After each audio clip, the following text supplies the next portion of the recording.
ಅವಂತಿ ದೇಶದಲ್ಲಿ ಒಬ್ಬ ದ್ವಿಜ ಇದ್ದ. ದ್ವಿಜ ಎಂದ ಕೂಡಲೇ ಅವನು ಬ್ರಾಹ್ಮಣನೇ ಆಗಬೇಕು ಎಂಬುದಾಗಿ ಇಲ್ಲ. ಎರಡು ವರ್ಗ. ಎರಡನೇ ಸರಿ ಗುರುವಿನ ದೀಕ್ಷೆಯ ಅನುಗ್ರಹದಿಂದ, ಕೃಪಾ ಕಟಾಕ್ಷದಿಂದ ಆ ಗುರುವಿನ ಗರ್ಭದಲ್ಲಿ ಇನ್ನೊಂದು ಜನ್ಮವನ್ನು ಯಾವನು ತೆಗೆದುಕೊಳ್ತಾನೆ ಅವನು ದ್ವಿಜ. ಯಾವನು ಜ್ಞಾನದತ್ತ ಮುಖವೇ ಮಾಡದೆ ಕೇವಲ ಭೌತಿಕವಾದ ಸುಖ ಮತ್ತು ಆಹಾರ, ಭಯ, ನಿದ್ರಾ, ಮೈಥುನ ಇಷ್ಟರಲ್ಲೇ ತೊಡಗಿಸಿಕೊಂಡಿರ್ತಾನೆ ಅವನು ದ್ವಿಜ ಅಲ್ಲ. ಅರ್ಥ ಆಯ್ತಾ ನಿಮಗೆ? ಇಷ್ಟೇ, ಎರಡೇ ವರ್ಗ ಇರೋದು. ಇದು ಮನುಷ್ಯರ ವರ್ಗ. ರಾಕ್ಷಸರು, ಮನುಷ್ಯ ರೂಪಿ ರಾಕ್ಷಸರು ಇರ್ತಾರೆ. ಅವರ ಸುಖ ಇನ್ನೊಬ್ಬರಿಗೆ ಹಿಂಸೆ ಕೊಡೋದ್ರ ಮೂಲಕ. ಅವರು ಮನುಷ್ಯನ ಪಂಗಡಕ್ಕೆ ಸೇರೋದೇ ಇಲ್ಲ. ರಾಕ್ಷಸರು ಅಂದ ತಕ್ಷಣ ಕೋರೆ ಹಲ್ಲಿರಬೇಕು, ತಲೆಯಲ್ಲಿ ಕೊಂಬಿರಬೇಕು ಅಂತಲ್ಲ. ಇನ್ನೊಬ್ಬರಿಗೆ ದುಃಖ ಕೊಡುವ ಮೂಲಕ, ಇನ್ನೊಬ್ಬರಿಗೆ ಹಿಂಸೆ ತಮ್ಮ ಮಾತಿನಿಂದ, ಕೃತಿಯಿಂದ, ಆಲೋಚನೆಯಿಂದ ಇನ್ನೊಬ್ಬರಿಗೆ ಯಾರು ಕೇಡು ಬಯಸಿಕೊಂಡು ಇನ್ನೊಬ್ಬರಿಗೆ ಹಿಂಸೆ ಕೊಟ್ಟು ಆನಂದವನ್ನು ಪಡಿತಾರಲ್ಲ ಅವರೆಲ್ಲರೂ ರಾಕ್ಷಸರೇ. ತನಗೆ ಒಂದು ಕೆಲಸದಿಂದ ಯಾವ ಲಾಭವೂ ಇಲ್ಲದೆ ಇದ್ದರೂ ಕೂಡ ಹಗಲು ಹಿರುಳು ದುಡಿತಾರಲ್ಲ ಇನ್ನೊಬ್ಬರಿಗೋಸ್ಕರ, ಅವರು ದೇವತೆಗಳು. ಯಾರಿಗೂ ಕಷ್ಟನೂ ಕೊಡೋಲ್ಲ, ಯಾರಿಗೂ ನಾವು ಏನೂ ಕೊಡೋದಿಲ್ಲ, ಸಹಾಯನೂ ಮಾಡೋದಿಲ್ಲ. ನನ್ನಾಯಿತು, ನನ್ನ ಲೈಫ್ ಆಯಿತು ಅಂತಿರೋರು ಮನುಷ್ಯರು. ಸೊ ರಾಕ್ಷಸರು, ದೇವತೆಗಳು, ಮನುಷ್ಯರು ಸಮಕಾಲೀನವಾದ ವಿಷಯ. ಪೇಜಾವರ ಸ್ವಾಮಿಗಳು, ನಮ್ಮ ಶಿವಕುಮಾರ ಸ್ವಾಮಿಗಳು, ಸ್ವಾಮಿ ವಿವೇಕಾನಂದರು, ಅಬ್ದುಲ್ ಕಲಾಂ ಎಲ್ಲ ಇದ್ದು ಹೋದ್ರಲ್ಲ, ಇವರೆಲ್ಲ ಹೆಚ್ಚು ಕಡಿಮೆ ದೇವತೆಗಳ ಸ್ವರೂಪದವರೇ. ಹೌದಾ? ಯಾಕೆ ಕೆಲಸ ಮಾಡಬೇಕಿತ್ತು? ಬೆಳಗ್ಗೆ ಬೇಗ ಹೇಳಬೇಕು. ನಾವು ನಾಲ್ಕು ಜನ ಮಕ್ಕಳು ಮಾಡ್ಕೊಂಡಿದ್ರು ಬೇಗ ಹೇಳೋದಿಲ್ಲ ಅಲ್ವಾ? ಸಾಲ ಮಾಡಿ ತಿಂತೀವಿ, ಕೆಲಸ ಮಾಡಲಿಕ್ಕೆ ಮೈಕಾಲತನ ಮಾಡ್ತೀವಿ. ಯಾವುದೇ ಸ್ವಂತ ಫಲಾಪೇಕ್ಷೆ ಇಲ್ಲದೆ ಯಾವ ಒಬ್ಬ ಜೀವ ತುಡಿಯತ್ತಲ್ಲ ಇನ್ನೊಬ್ಬರಿಗಾಗಿ, ನೊಂದವರಿಗಾಗಿ, ನನಗೆ ಆ ಕೆಲಸ ಮಾಡಿ ಸ್ವಂತ ಲಾಭ ಏನೂ ಇಲ್ಲ ಅಂದರೂ ಕೂಡ ಪರೋಪಕಾರಕ್ಕಾಗಿ ಯಾವ ಜೀವ ಮಿಡಿಯತ್ತಲ್ಲ, ಅವೆಲ್ಲವೂ ದೇವತಾ ಸ್ವರೂಪಗಳೇ. ಅವಲ್ಲ, ಎಲ್ಲ ದೇವತಾ ಸ್ವರೂಪಗಳೇ. ಯಾವಾಗಲೂ ಇನ್ನೊಬ್ಬರಿಗೆ ಹಿಂಸೆ ಮಾಡಿಕೊಂಡೇ ಬದುಕ್ತಾ ಇರ್ತವೆ, ಅಥವಾ ಇನ್ನೊಬ್ಬನ ಕುತ್ತಿಗೆ ಕುಯ್ದು ಆ ರಕ್ತ ನೋಡಿ ಆನಂದ ಪಡಬೇಕು ಅಂದರೆ ಅದು ಮನುಷ್ಯನಾಗಿರ್ಲಿಕ್ಕೆ ಹೇಗೆ ಸಾಧ್ಯ ಅಲ್ವಾ? ಇನ್ನೊಬ್ಬರಿಗೆ ನೋಯಿಸಬೇಕು ಅಂತ ಮಾನಸಿಕವಾಗಿ ಯೋಚನೆ ಮಾಡಿದಾಗ ನೀವು ಮನುಷ್ಯರೇ ಅಲ್ಲ. ಅದಕ್ಕೆ ಮೊದಲು ಮಾನವನಾಗು ಅಂತ ಹೇಳಿತ್ತು.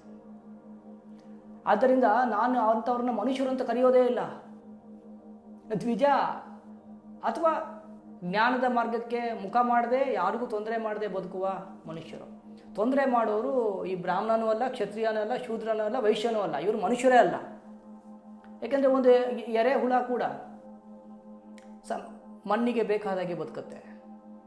ಒಂದು ಎರೆ ಹುಳಕ್ಕಿಂತ ಅಸಹ್ಯವಾದ ಬದುಕನ್ನು ನಡೆಸುವ ಜಂತು ಅಂತ ಕರೀಲಿಕ್ಕೂ ಬೇಜಾರಾಗ್ತದೆ. ಆಸುರಿ ಸ್ವಭಾವ, ರಾಕ್ಷಸ ಸ್ವಭಾವ. ಅರ್ಥ ಆಗ್ತಾ ಇದೆ ನಿಮಗೆ? ಇದು ಜಾತಿ ವ್ಯವಸ್ಥೆ ಅಲ್ಲ, ಇದು ಸ್ವಭಾವ. ಹೀಗೆ ಇಲ್ಲಿ ದ್ವಿಜ ಅಂತ ಬಂದಿದೆ. ಎರಡನೇ ಸರಿ ಹುಟ್ಟಿದವನು, ನಾಮಕೆ ವಾಸ್ತೆ. ನೀವೆಲ್ಲ ಉಪನಯನ ಮಾಡ್ಕೊಂಡಿಲ್ವಾ? ಎಷ್ಟು ಜನ ಉಪನಯನ ಆದಮೇಲೆ, ಮಾತೃಭೋಜನ ಆದಮೇಲೆ ಏನು ಬದಲಾವಣೆ ಆಯ್ತು ಲೈಫಲ್ಲಿ? ಏನು ಬದಲಾವಣೆ ಆಯಿತು? ಏನಾಯ್ತಾ?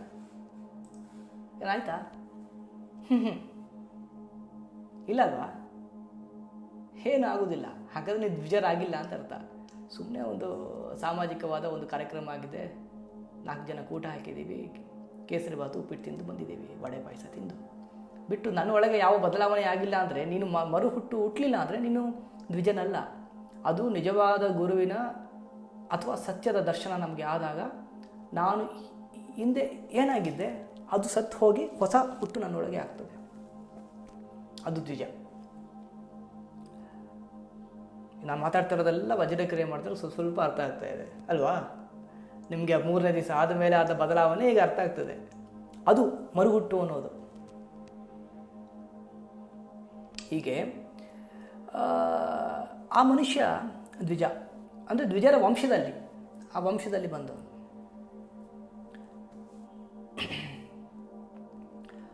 ಅವನು ಬಲಾಢ್ಯನಾಗಿದ್ದ.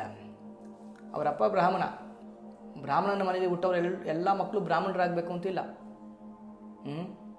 ಹಿರಣ್ಯಕಶಿಪುಗೆ ಪ್ರಹ್ಲಾದನಂತ ಮಗನೂ ಇರ್ತಾನೆ ಅಲ್ವಾ? ಯಾವ ಮನೆಯಲ್ಲಿ ಎಂಥವರು ಹುಟ್ಬೋದು. ಇವನು ಹಾಗೆ ಹುಟ್ಬಿಟ್ಟಿದ್ದಾನೆ. ಆದರೆ ಜನ್ಮ ಆ ಬ್ರಹ್ಮತ್ವದ ಕಡೆ, ಆ ಜ್ಞಾನದ ಕಡೆ ಹೋಗಲಿಕ್ಕೆ ಸಹಕಾರಿಯಾಗುವಂತಹ DNA ಎಲ್ಲ ಇದ್ದರೂ ಕೂಡ, ಅಧ್ಯಯನ ಮಾಡಲಿಕ್ಕೆ ಎಲ್ಲ ಪರಿಸ್ಥಿತಿಗಳಿದ್ದರೂ ಕೂಡ ಅವನು ವೈಶ್ಯನಂತೆ, ಒಬ್ಬ ವ್ಯಾಪಾರಿಯಂತೆ ಬಡ್ಡಿ ವ್ಯಾಪಾರ ಮಾಡ್ತಾ ಇನ್ನೊಬ್ಬರಿಗೆ ದುಡ್ಡು ಕೊಟ್ಟು ಆ ದುಡ್ಡನ್ನು ಹಿಂಸೆ ಮಾಡಿ ಬಡ್ಡಿಯನ್ನು ವಸೂಲಿ ಮಾಡಿ ಚಕ್ರ ಬಡ್ಡಿಯನ್ನು ಹಾಕಿ ಅವರ ಕಣ್ಣೀರನ್ನು ನೋಡಿ ಆನಂದಪಟ್ಟು ಬದುಕ್ತಾ ಇದ್ದ ಒಂದು ಹೀನ ಪ್ರವೃತ್ತಿಗೆ ಅವನು ಬದುಕಲಿಕ್ಕೆ ಶುರು ಮಾಡ್ತಾನೆ.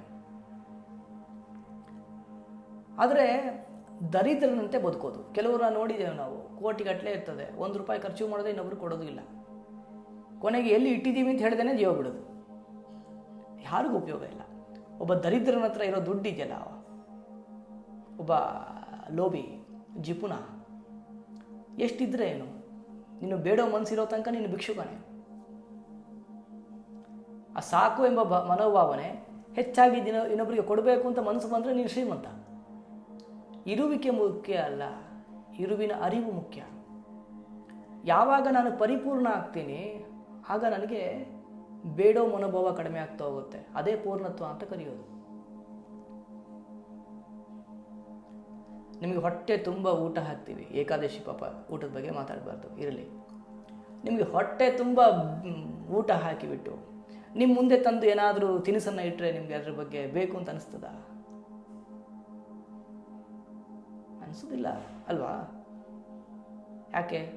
ತುಂಬಿದಾಗ ಬೇಕು ಅಂತ ಅನಿಸೋದಿಲ್ಲ. ಬೇಕು ಅಂತ ಅನಿಸದೇ ಇರುವ ಒಂದು ಮನಸ್ಸಿನ ಸ್ಥಿತಿ ಅಂದರೆ ನೀವು ತುಂಬಿದ್ದೀರಾ ಅಂತ ಅರ್ಥ. ನೋಡಿದಾಗ ಬೇಕು ಅಂದರೆ ನನ್ನ ಅಪೂರ್ಣತೆ, ಎಷ್ಟು ಅಪೂರ್ಣತೆ ಜಾಸ್ತಿ ನನ್ನಲ್ಲಿ ಇರ್ತದೆ ಅಷ್ಟು ಬೇಕುಗಳು ಜಾಸ್ತಿ. ನಾನು ಎಷ್ಟು ಪೂರ್ಣನಾಗಿರ್ತಾನೆ ಆ ಬೇಕು ಕಡಿಮೆ ಆಗ್ತದೆ, ಇಷ್ಟೇ ವಿಷಯ. ಹಸಿವಿದ್ರೆ ನೋಡಿದೆಲ್ಲ ತಿನ್ನಬೇಕು ಅನಿಸ್ತದೆ. ತುಂಬ ಜನ ಮಾಡೋದಿಲ್ವ? ಹೋಟ್ಲಿಗೆ ಹೋದಾಗ ನೀವು ಹಸಿವಲ್ಲಿ ಹೋಗಿ ಮೆನ್ಯೂಲಿರೋದೆಲ್ಲ ಆರ್ಡ್ರ್ ಮಾಡೋದು. ಒಂದು ಐಟಮ್ ತಿನ್ನುವಷ್ಟರಲ್ಲಿ ತಲೆ ಮೇಲೆ ತಿರುಗ್ತಾ ಇರ್ತದೆ. ಇನ್ನು ಯಾರು ತಿನ್ಬೇಕು? ಟೇಬಲ್ ಇದ್ದಿದ್ದ ಎಲ್ಲ ಪಾರ್ಸಲ್ ಮಾಡಿ ಅಲ್ವಾ? ಮಾಡೋದಿಲ್ಲ ನೀವು. ಮನುಷ್ಯರಿಗೆ ಅಪೂರ್ಣತೆ ಕಾಡಿದಾಗ ಎಲ್ಲವೂ ಬೇಕು ಅಂತ ಅನಿಸ್ತದೆ. ಪೂರ್ಣತೆ ಇದ್ದಾಗ ಬೇಡುವ ಮನಸ್ಥಿತಿ ಕಡಿಮೆ ಆಗ್ತದೆ. ಬೇಡುವ ಮನಸ್ಥಿತಿ ಕಡಿಮೆ ಆದಾಗ ನಾವು ಸಿರಿವಂತರಾಗ್ತೇವೆ. ಎಷ್ಟು ಇದ್ದರೂ ಕೂಡ ಬೇಡುವ ಮನಸ್ಥಿತಿ ಜಾಸ್ತಿ, ಅಷ್ಟು ದೊಡ್ಡ ಭಿಕ್ಷುಕ. 1 ಕೋಟಿಯ ಭಿಕ್ಷುಕ, 2 ಕೋಟಿಯ ಭಿಕ್ಷುಕ, 1000 ಕೋಟಿಯ ಭಿಕ್ಷುಕನೇ ನೀನು. ನಿನ್ನ ಹತ್ರ ಎಷ್ಟು ಕೋಟಿ ಇದ್ರೂ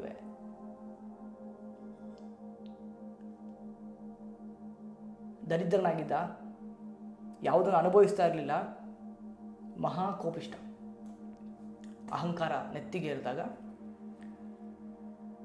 ಮತ್ತೆ ಈ ದುಡ್ಡನ್ನು ಯಾರಾದರೂ ಕಸಿದುಕೊಂಡು ಬಿಡ್ತಾರಾ ಅಂತ ಕೋಪ ಆಗುತ್ತೆ. ಹೌದಾ? ಯಾರ ಹತ್ರ ಬಂದರೂ ಕೂಡ ಡೌಟ್ ಬರೋ ಸ್ಟಾರ್ಟ್, ಇವನು ಯಾಕೆ ನನ್ನ ಹತ್ರ ಬರ್ತಾ ಇದ್ದಾನೆ, ಇವನು ನನಗಿಂದ ಏನು ಲಾಭ ಆಗಬೇಕಾಗಿದೆ, ಹೀಗೆ ಯೋಚನೆ ಬರುತ್ತೆ. ಹೆಂಡತಿ ಹತ್ರ ಬಂದರೂ, ಮಗು ಹತ್ರ ಬಂದರೂ ಅದೇ ಯೋಚನೆ ಬರೋದು ಕೆಲವರಿಗೆ. ಅಂತಹ ಪ್ರಾಣಿಗಳು ಇವತ್ತು ನಮ್ಮ ನಡುವೆ ಬದುಕ್ತಾ ಇದ್ದಾರೆ. ದುಡ್ಡು ದುಡ್ಡು ದುಡ್ಡು ದುಡ್ಡು.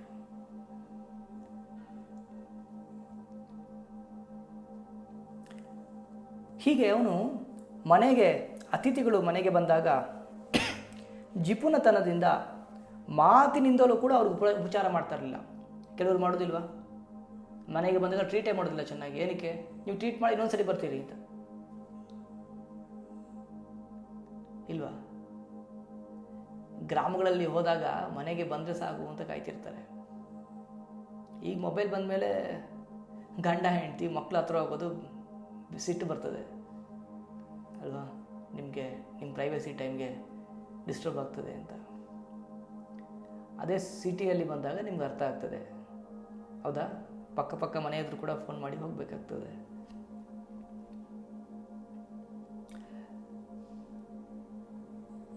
ಈ ಥರ ಯಾವ ಅತಿಥಿಗಳು ಬಂದರೂ ಕೂಡ ಎಲ್ಲಿ ನನ್ನ ದುಡ್ಡನ್ನು ಅವರು ತಗೊಂಡು ಹೋಗ್ಬಿಡ್ತಾರೆ, ನನ್ನ ದುಡ್ಡಿಗಾಗಿ ಬಂದಿದ್ದಾರೆ ಎಂಬ ಭ್ರಮೆಯಲ್ಲಿ ಅತಿಥಿಗಳನ್ನೆಲ್ಲ ಅವನು ಇಲ್ ಟ್ರೀಟ್ ಮಾಡ್ತಾ ಇದ್ದ. ಯಾರನ್ನು ಚೆನ್ನಾಗಿ ಉಪಚಾರ ಮಾಡ್ತಾ ಇರಲಿಲ್ಲ. ಹೀಗಾಗಿ ಬಂಧುಗಳು ಯಾರೂ ಮನೆಗೆ ಬರ್ತಾ ಇರಲಿಲ್ಲ. ಆ ಮನೆ ಶೂನ್ಯವಾಗಿತ್ತು. ಅಷ್ಟು ದೊಡ್ಡ ಬಂಗಲೆ ಕಟ್ಕೊಂಡು ಯಾರೂ ಇಲ್ಲ ಅಂದರೆ ಮೈಂಟೆನೆನ್ಸ್ ಮಾಡೋದು ಕಷ್ಟ. ಹೌದಾ ಇಲ್ಲ? ಬದುಕು ಕಷ್ಟ ಆಗುತ್ತೆ. ಅಗತ್ಯತೆಗೆ ಬೇಕಾದಷ್ಟು ಮಾತ್ರ ನಾವು ಸಂಪತ್ತನ್ನು ಕ್ರೋಢೀಕರಣ ಮಾಡಬೇಕು. ಯಾವುದು ಹೆಚ್ಚಾದರೂ ಅದು ವಿಷವೇ. ಎಲ್ಲವೂ ಬೇಕು, ಅಗತ್ಯತೆಗೆ ಅನುಗುಣವಾಗಿರಬೇಕು. ಅಗತ್ಯಕ್ಕಿಂತ ಹೆಚ್ಚಾಗಿ ಏನಿದ್ದರೂ ಅದು ವಿಷವೇ. ಅದು ಅವನ ಮನೆ ಯಾವಾಗಲೂ ಶೂನ್ಯವಾಗಿರ್ತಾ ಇತ್ತು. ಮತ್ತು ಅವನು ಊಟ ಮಾಡ್ತಾ ಇರಲಿಲ್ಲ, ಟೈಮಿಗೆ ಊಟ ಮಾಡ್ತಿರ್ಲಿಲ್ಲ. ಏಕೆಂದರೆ ದುಡಿಯೋದ್ರಲ್ಲೇ ತಲ್ಲಿನ. ಈಗ ನಮ್ಮಲ್ಲಿ ಇಲ್ವೇನ್ರಿ, ಬೆಳಗ್ಗೆ ಸಂಜೆ ಕೆಲಸ ಮಾಡಬೇಕು, ಊಟ ಮಾಡದೆ ಕೆಲಸ ಮಾಡೋದಿಲ್ವಾ? ಯಾವ ಪುರುಷಾರ್ಥ? ದುಡ್ಡು ದುಡಿಯೋದೇನಕ್ಕೆ ಹೇಳಿ? ಸಂಪತ್ತು ಏನಕ್ಕೆ? ನೆಮ್ಮದಿಯಾಗಿರ್ಲಿಕ್ಕೆ ಅಲ್ವಾ? ಹೌದಾ ಇಲ್ವಾ? ದುಡ್ಡು ದುಡಿಯೋದೇನಕ್ಕೋಸ್ಕರ ನೀವು? ಸುಖಕ್ಕಾಗಿ ಅಲ್ವಾ? ಎಲ್ರಿಗೂ ಬೇಕಾಗಿರೋ ಸುಖ. ಒಬ್ಬೊಬ್ಬರಿಗೆ ಒಂದೊಂದು ಸುಖ, ಅದು ಬೇರೆ ವಿಷಯ. ಬಟ್ ಎಲ್ರಿಗೂ ಬೇಕಾಗಿರೋದು ಸುಖ ಮಾತ್ರ. ದುಃಖ ಬೇಕಾಗಿದ್ದಾದರೂ ಎಲ್ರಿಗೂ ಸುಖ ಬೇಕು, ಯಾರಿಗೂ ದುಃಖ ಬೇಡ. ದುಡಿತೀವಿ. ಆ ದುಡಿಯುವುದರಿಂದ ಬದುಕಲ್ಲಿ ಸುಖ ಹೆಚ್ಚಾಗಬೇಕು. ಯೋಚನೆ ಮಾಡಿ, ನೀವು ಹಗಲು ರಾತ್ರಿ ಕೆಲಸ ಮಾಡಿಕೊಂಡು ಸಾವಿರಾರು ಕೋಟ್ಲೆ ದುಡಿಯೋದ್ರಿಂದ ನಿಮಗೆ ಶಾಂತಿ, ನೆಮ್ಮದಿ, ಸುಖ ಹೆಚ್ಚಾಗ್ತಾ ಇದೆಯಾ ಅಥವಾ ದೂರ ಆಗ್ತಾ ಇದೆಯಾ? ನಿಮ್ಮನ್ನು ನೀವೇ ಪ್ರಶ್ನೆ ಮಾಡಿಕೊಳ್ಳಿ. ಯಾವುದರಿಂದ ಶಾಂತಿ, ನೆಮ್ಮದಿ, ಆರೋಗ್ಯ ಹೆಚ್ಚಾಗ್ತಾ ಇದೆ ಅದು ಸಂಪತ್ತು. ಇದಕ್ಕೆ ವಿರುದ್ಧವಾದದ್ದೆಲ್ಲ ವಿಪತ್ತು. ಅದನ್ನೇ ಅವಿವೇಕ ಅಂತ ಕರೆಯೋದು. ಯಾವುದರಿಂದ ತೊಂದರೆ ಆಗುತ್ತೋ ಅದನ್ನು ತೊಂದರೆ ಅಂತ ನೋಡದೆ ಅದರಿಂದ ಸಹಾಯ ಆಗತ್ತೆ ಅಂತ ಭ್ರಮಿಸಿ ಬದುಕೋದು ಅವಿವೇಕ. ಯಾವುದು ಶಾಶ್ವತವೋ ಅದರ ಕಡೆ ಗಮನ ಕೊಡದೆ ಯಾವುದು ಅಶಾಶ್ವತವೋ ಅದೇ ನಾನು ಅಂತ ಭ್ರಮಿಸಿ ಭ್ರಮಿಸಿ ಭ್ರಮಿಸಿ ಬದುಕೋದು.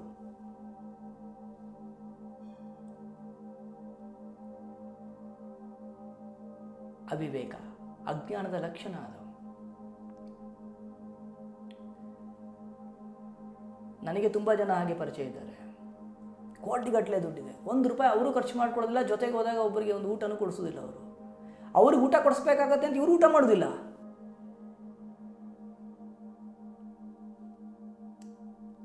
ಅಲ್ಲ, ಖರ್ಚೇ ಮಾಡದೆ ಇರೋ ಸಂಪತ್ತು ಯಾಕೆ ದುಡಿಬೇಕು? ತನಗೂ ಉಪಯೋಗ ಇಲ್ಲ, ಯಾರಿಗೂ ಉಪಯೋಗ ಇಲ್ಲ. 10 ನಿಮಿಷ ನೆಮ್ಮದಿಯಾಗಿ ಕೂತ್ಕೊಳ್ಳೋದಿಲ್ಲ, ದುಡಿಬೇಕು ದುಡಿಬೇಕು ದುಡಿಬೇಕು ಅಂತ. ಅಂದರೆ ಬದುಕನ್ನು ಪೋಸ್ಟ್ಪಾನ್ ಮಾಡ್ತಾನೆ ಇರ್ತೀವಿ, ಎಂಜಾಯ್ನೇ ಮಾಡೋದಿಲ್ಲ ನಿಮಿಷ.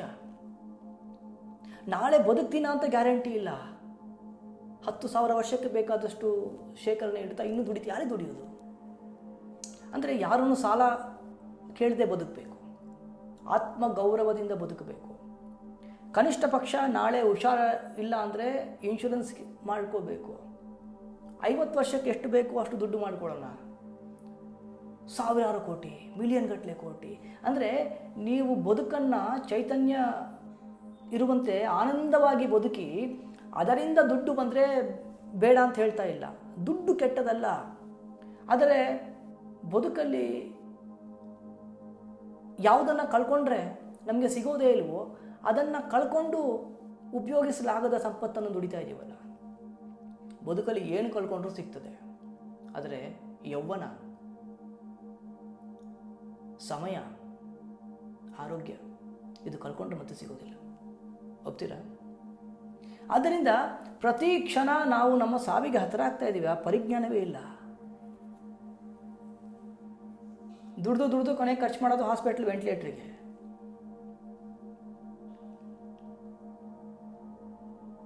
ಹಾಸ್ಪಿಟ್ಲಿಗೆ ಯಾವುದಕ್ಕೂ ಖರ್ಚು ಮಾಡೋಕ್ಕೆ ರೆಡಿ ಇರೋದಿಲ್ಲ. ಹೀಗೆ ತನ್ನ ಉದರ ಪೂಜೆ ಅಂದರೆ ಆಹಾರವನ್ನು ಕೂಡ ಸರಿಯಾಗಿ ತಿನ್ನದೆ ದುಡಿದು ಅದನ್ನು ಇಡ್ತಾ ಇದ್ದ. ಹೆಚ್ಚು ಕಡಿಮೆ ನಮ್ಮ ಕಾಂಟೆಂಪ್ರರಿ ಈ ಕನ್ಸ್ಯೂಮರಿಸಮ್ ಥರ ತಂದಿಡುದಿಲ್ವ ಮನೆಯಲ್ಲಿ ವಾರ್ಡ್ರೋಬಲ್ಲಿ, ನಿಮಗೆ ಗೊತ್ತಿರಲ್ಲ ಏನಿರುತ್ತೆ ಒಳಗಡೆ ಅಂತ. ಆ ಹುತ್ತಕ್ಕೆ ಕೈ ಇಟ್ಟಂಗೆ ತೆಗೆದಾಗ ಇದೆಲ್ಲ ನನ್ನ ಹತ್ರ ಐತಾ, ಇದು ನನ್ನ ಬಟ್ಟೆನ ನಾನೇ ತಂದಿಟ್ಟನ, ನಮಗೆ ಡೌಟು ಮನೆ ಖಾಲಿ ಮಾಡ್ಬೇಕಾದ್ರೆ. ಯಾವುದನ್ನು ಉಪಯೋಗಿಸ್ಲಿಕ್ಕೆ ಆಗೋದಿಲ್ಲ ಅದನ್ನು ಖರೀದಿ ಮಾಡಲಿಕ್ಕೆ ಕಷ್ಟಪಟ್ಟು ದುಡಿದ್ರೆ ಅರ್ಥ ಉಂಟಾ? ಆ ಸಮಯವನ್ನು ದುಡಿಯೋ ಸಮಯನ ಬದುಕನ್ನು ಎಂಜಾಯ್ ಆದ್ರೂ ಮಾಡಬೇಕಾ? ಒಬ್ಬ ಡಯಾಬಿಟಿಸ್ ಪೇಷಂಟು ಸ್ವೀಟ್ ತಂದಿಟ್ಕೊಂಡಂಗಲ್ವಾ ಮನೆಯಲ್ಲಿ? ಅನುಭವಿಸಲಾಗದ್ದನ್ನು ದುಡಿಲಿಕ್ಕೆ ಅಮೂಲ್ಯವಾದ ಸಮಯವನ್ನು ಯಾಕೆ, ಬದುಕಿನ ಸಮಯವನ್ನು, ಆಯುಸ್ಸನ್ನು ಯಾವುದನ್ನು ಅನುಭವಿಸುವುದಿಲ್ಲ ಮತ್ತು ಅದನ್ನು ದುಡಿಲಿಕ್ಕೆ ಭಾರಿ ಕಷ್ಟ ಇದೆ. ದುಡಿದಕ್ಕಿಂತ ಜಾಸ್ತಿ ಕಷ್ಟ ಅದನ್ನು ಸೇಫ್ ಆಗಿಡೋದು. ನಮ್ಮ ಒಂದು ವಸ್ತು ನನ್ನ ಬದುಕಿಗೆ ಬಂದರೆ ಅದು ನನ್ನಲ್ಲಿ ಆನಂದವನ್ನು ಹೆಚ್ಚು ಮಾಡಬೇಕು, ನನ್ನನ್ನು ಒಂದು ಸೇಫರ್ ಝೋನ್ ಅಂತ ಏನು ಕರಿತೀವಿ, ನನಗೆ ಒಂದು ಬದುಕಿನ ಭದ್ರತೆಯನ್ನು ಕಟ್ಟಿಕೊಡಬೇಕು. ಅದು ಸಂಪತ್ತಲ್ವಾ? ಒಂದು ವಸ್ತು ನನ್ನ ಹತ್ರ ಬಂದು ಅದು ನನ್ನ ಅಪೂರ್ಣವಾಗಿ ಫೀಲ್ ಮಾಡಿಸ್ತಾ ಇದೆ ಮತ್ತು ಅಯ್ಯೋ ಕಳ್ಕೊಂಡ್ಬಿಡ್ತೀನಿ ಅನ್ನೋ ಭಯ ಬರ್ತಾ ಇದೆ, ಅಥವಾ ಆ ದುಡ್ಡಿಗೋಸ್ಕರ ನನ್ನನ್ನು ಕೊಂದು ಹಾಕಿಬಿಡ್ತಾರೆ, ಜನ ನನ್ನ ಮೋಸ ಮಾಡಿಬಿಡ್ತಾರೆ, ನನ್ನಿಂದ ದೂರ ಹೋಗ್ತಾರೆ ಅನ್ನೋ ಭಾವನೆ ಬರ್ತಾ ಇದೆ ಅಂದರೆ ಅದು ವಿಪತ್ತ ಸಂಪತ್ತ? ನೀವು ಯೋಚನೆ ಮಾಡಿ. ನಿಮ್ಗೆ ಬಿಟ್ಟಿದ್ದು. ಆದರೆ ಇವನಿಗೆ, ಈ ದ್ವಿಜನ ಪರಿಸ್ಥಿತಿ ಮತ್ತು ನಮ್ಮ ಸಮಕಾಲೀನ ಪರಿಸ್ಥಿತಿ ಎಲ್ಲವೂ ಒಂದೇ. ಓಡಿ ದುಡಿದ್ರು 5,000 ಕೋಟಿ, 6,000 ಕೋಟಿ, 20,000 ಕೋಟಿ ದುಡಿಯೋದಕ್ಕಿಂತ ಜಾಸ್ತಿ ಕಷ್ಟ ಅದನ್ನು ಬಿಟ್ಟು ಹೋಗೋದು ಅಲ್ವಾ? ಅಲ್ವೇನ್ರಿ? ಬಾಡಿಗೆ ಮನೆ ಮಾಡ್ಕೊಂಡ್ರೆ ಇದು ಅನುಭವ ಇರ್ತದೆ. ಯಾವುದೋ ಆಫರ್ ಸಿಕ್ತು, ಯಾವುದೋ ಕೂಪನ್ ಸಿಕ್ತು, ದುಡ್ದಿದ್ದೆಲ್ಲ ತಂದು ಮನೆಯಲ್ಲಿ ಬೇಡದೆಲ್ಲ ತಂದು ತುಂಬಿಸ್ಕೊಂಡಿರ್ತೀರ, ಫರ್ನಿಚರ್ಸು, ಡೆಕೋರೇಷನ್ಸು, ಅದು ಇದು ಬಾಡಿಗೆ ಮನೆಗೆ. ಆ ಮನೆ ಖಾಲಿ ಮಾಡಬೇಕಾದ್ರೆ ಮುಂದೆ ಹೋಗೋ ಮನೆಗೆ ಫಿಟ್ ಆಗಬೇಕಲ್ಲ ಇವೆಲ್ಲ. ಬಿಟ್ಟು ಹೋಗ್ಬೇಕಾದ್ರೆ ಹೊಟ್ಟೆ ಹೊಯ್ತದಲ್ಲ, ಯಾರಿಗೂ ಕೊಡಲಿಕ್ಕೂ ಇಷ್ಟ ಆಗೋದಿಲ್ಲ, ಎತ್ಕೊಂಡು ಹೋಗೋಕ್ಕೂ ಆಗೋದಿಲ್ಲ. ಮಾರಾಟಕ್ಕೆ OS ಹಾಕಿದರೆ 2 ಪೈಸೆಗೆ ದುಡ್ಡು ಸಿಗೋದಿಲ್ಲ. ಬಾಡಿಗೆ ಮನೆಯ ಸಿಂಗಾರ ಕಷ್ಟ. 10 ರೂಪಾಯಿ ಬಿಟ್ಟೋಗೋನಿಗಿಂತ, 1,000 ರೂಪಾಯಿ ಬಿಟ್ಟೋಗೋನಿಗಿಂತ, ಕೋಟಿ ರೂಪಾಯಿ ಬಿಟ್ಟೋಗೋನಿಗಿಂತ ಹೆಚ್ಚು ಯಾವುದನ್ನು ಎತ್ಕೊಂಡು ಹೋಗ್ಲಿಕ್ಕೆ ಆಗದೆ ಅದನ್ನು ಶೇಖರಣೆ ಮಾಡ್ತೀವಲ್ಲ, ಒಂದು ದಿವಸ ಅದನ್ನು ಬಿಟ್ಟು ಹೋಗಲೇಬೇಕು. ಇವತ್ತೋ ನಾಳೆನೋ ಒಂದು ದಿವಸ ಅದನ್ನು ಬಿಟ್ಟು ಹೋಗಲೇಬೇಕು. ಯಾವುದು ಬಿಟ್ಟು ಹೋಗಬೇಕೋ ಅದರ ಮೇಲೆ ಅತಿಯಾದ ವ್ಯಾಮೋಹವನ್ನು ಬೆಳೆಸಿಕೊಂಡ್ರೆ ದುಡಿಯೋದಕ್ಕಿಂತ ಜಾಸ್ತಿ ಕಷ್ಟ ಬಿಟ್ಟು ಹೋಗೋದು. ನರಕ ಮೇಲೆಲ್ಲೋ ಇಲ್ಲ. ಆತ್ಮದ ದೇಹ ತ್ಯಾಗಕ್ಕಿಂತ ದೊಡ್ಡ ನರಕ ಬೇರೆ ಇರೋದಿಲ್ಲ.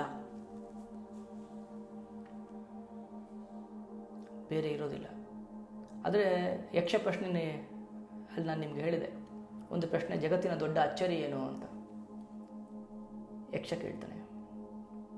ಅದಕ್ಕೆ ಧರ್ಮರಾಯ ಹೇಳ್ತಾನೆ, ಜಗತ್ತಿನ ದೊಡ್ಡ ಅಚ್ಚರಿ ಏನು ಅಂದರೆ ಪ್ರತಿಯೊಬ್ಬ ಮನುಷ್ಯನು ನನ್ನನ್ನು ಬಿಟ್ಟು ಎಲ್ಲರೂ ಸಾಯ್ತಾರೆ ಅಂತ ತಿಳ್ಕೊಂಡಿರ್ತಾನೆ. ನನಗೂ ಆ ಒಂದು ಸಮಯ ಬರುತ್ತೆ ಅನ್ನೋ ಪರಿಜ್ಞಾನವೇ ಇಲ್ಲದೆ ಬದುಕ್ತಾ ಇರ್ತೀವಿ, ಓಡ್ತಾ ಇರ್ತೀವಿ. ಎಲ್ಲಿಗೆ ಓಡ್ತೀವಿ?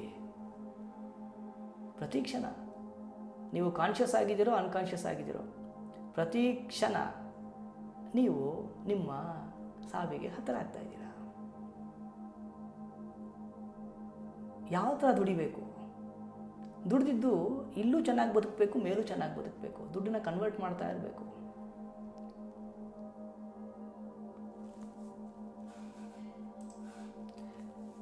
ಆದರೆ ಮಾಡ್ತಾ ಇರಲಿಲ್ಲ, ದುರಾಚಾರಿ. ಮತ್ತು ಯಾವಾಗ ಯಾವ ವ್ಯಕ್ತಿಗೆ ಈ ದೌರ್ಬಲ್ಯ ಇರ್ತದೆ, ಅಪೂರ್ಣತೆ ಇರ್ತದೆ, ಅವನು ಯಾರಿಗೆ ಬೇಕಾದರೂ ಎಂಥ ಕೆಟ್ಟವರಿಗೂ ಕೂಡ ಸಹಕಾರಿಯಾಗಿ ಬದುಕ್ತಾನೆ. ದೇಶದ್ರೋಹ, ಸ್ವಂತ ಮನೆಗೆ ದ್ರೋಹ, ತನ್ನ ತಾಯಿನಾಡಿಗೆ ದ್ರೋಹವನ್ನು ಕೂಡ ಮಾಡಲಿಕ್ಕೆ ಹೇಸೋದಿಲ್ಲ. ದೊಡ್ಡ ದೊಡ್ಡ ಪಾಪಗಳನ್ನು ಮಾಡಿಸೋದೇನು ಅಂದರೆ ಈ ದೌರ್ಬಲ್ಯ. ದುರ್ಜನರ ಸೇವೆ ಒಬ್ಬ ದುರ್ಬಲ ಮನಸ್ಸಿದ್ದವನು ಮಾತ್ರ ಮಾಡಲಿಕ್ಕೆ ಸಾಧ್ಯ. ಅವನಿಗೆ ಆತ್ಮಗೌರವ ಕಳ್ಕೊಂಡ್ಬಿಡ್ತಾನ. ಆತ್ಮಜ್ಞಾನಿ ತನ್ನನ್ನು ಕಳ್ಕೊಂಡು ಜಗತ್ತಿನಲ್ಲಿ ಪಡೆಯೋದೇನೂ ಇಲ್ಲ. ನಾನು ಏನೇ ಪಡ್ಕೊಂಡ್ರೂ ಅದು ತನ್ನನ್ನು ಕಂಡುಕೊಳ್ಳಲಿಕ್ಕೆ ಸಹಕಾರಿಯಾಗಿರಬೇಕು. ತನ್ನ ತನವನ್ನೇ ತಾನು ಪಣಕ್ಕೆ ಇಟ್ಟು ತನ್ನ ಮಾತೃಭೂಮಿಯನ್ನು, ಮಾತೃಭಾಷೆಯನ್ನು, ಸಂಸ್ಕೃತಿಯನ್ನೇ ನಾನು ಸ್ವಾರ್ಥಕ್ಕಾಗಿ ಮಾರಿಕೊಂಡು ಬದುಕ್ತೀನಿ ಅಂದರೆ ಅಂಥವರ ಬದುಕು ತುಂಬ ನರಕಪ್ರಾಯವಾದದ್ದು ಮತ್ತು ಸಾವು ತುಂಬ ನರಕ ಸದೃಶವಾಗಿರ್ತದೆ. ದುರ್ಜನರ ಸೇವೆ ಮಾಡುವ ಮನಸ್ಸು ಅಂಥವರಿಗೆ ಮಾತ್ರ ಬರೋದು. ಹಾಗೆ ಎಲ್ಲಿಯವರೆಗೂ ಸ್ವಾರ್ಥ ಮುಂದುವರಿತದೆ ಅಂದರೆ ತನ್ನ ಮಕ್ಕಳಿಗೂ ಬಾಂಧವರಿಗೂ ಕೂಡ ದ್ರೋಹ ಬಗ್ಲಿಕ್ಕೆ ನಾವು ಹಿಂದೆ ಮುಂದೆ ನೋಡೋದಿಲ್ಲ.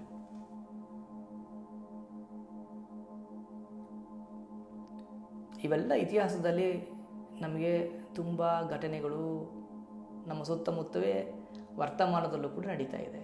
ಹೌದಾ? ಎಲ್ಲವನ್ನು ಕಂಟ್ರೋಲ್ಡಾಗಿ ಇಟ್ಕೊಂಡು ನನಗೆ ಬೇಕಾದಾಗೆ ಅವು ನಡಿಬೇಕು ಅಂತ ಎಷ್ಟು ಜನ ಅಪ್ಪ ಅಮ್ಮಂದಿರು ಮಕ್ಕಳನ್ನೇ ಹತ್ಯೆ ಮಾಡೋದಿಲ್ಲ? ಎಷ್ಟು ಜನ ಮಕ್ಕಳು ಮೊಬೈಲ್ ಕೊಟ್ಟಿಲ್ಲ ಅಂತ ಅಪ್ಪ ಅಪ್ಪನ ಕುತ್ತಿಗೆ ಕುಯ್ದಿಲ್ಲ? ಇವೆಲ್ಲ ಆಗ್ತಾ ಇದೆ, ನಮ್ಮ ಸುತ್ತಮುತ್ತವೇ ಆಗ್ತಾ ಇದೆ.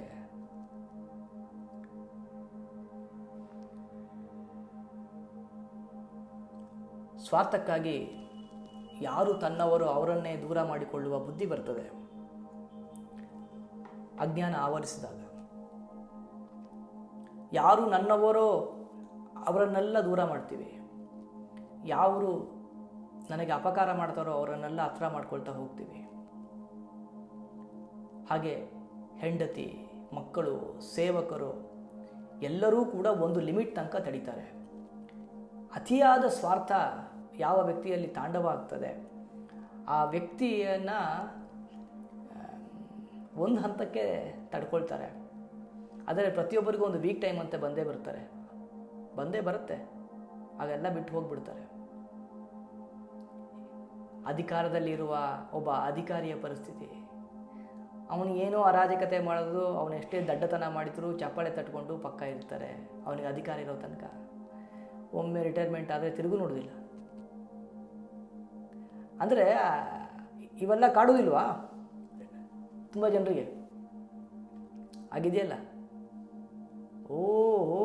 ಅವ್ರು ಹೊಡೆಯೋ ಚಪ್ಪಾಳೆ ಎಲ್ಲ ಅವರಿಗೇನೋ ಲಾಭ ಆಗುತ್ತೆ ಅಂತ ಬಿಟ್ಟರೆ ನಿಮಗೆ ಹೊಡೆದು ನಿಮಗೇನಾಗಬೇಕಾಗಿದೆ ಚಪ್ಪಾಳೆ.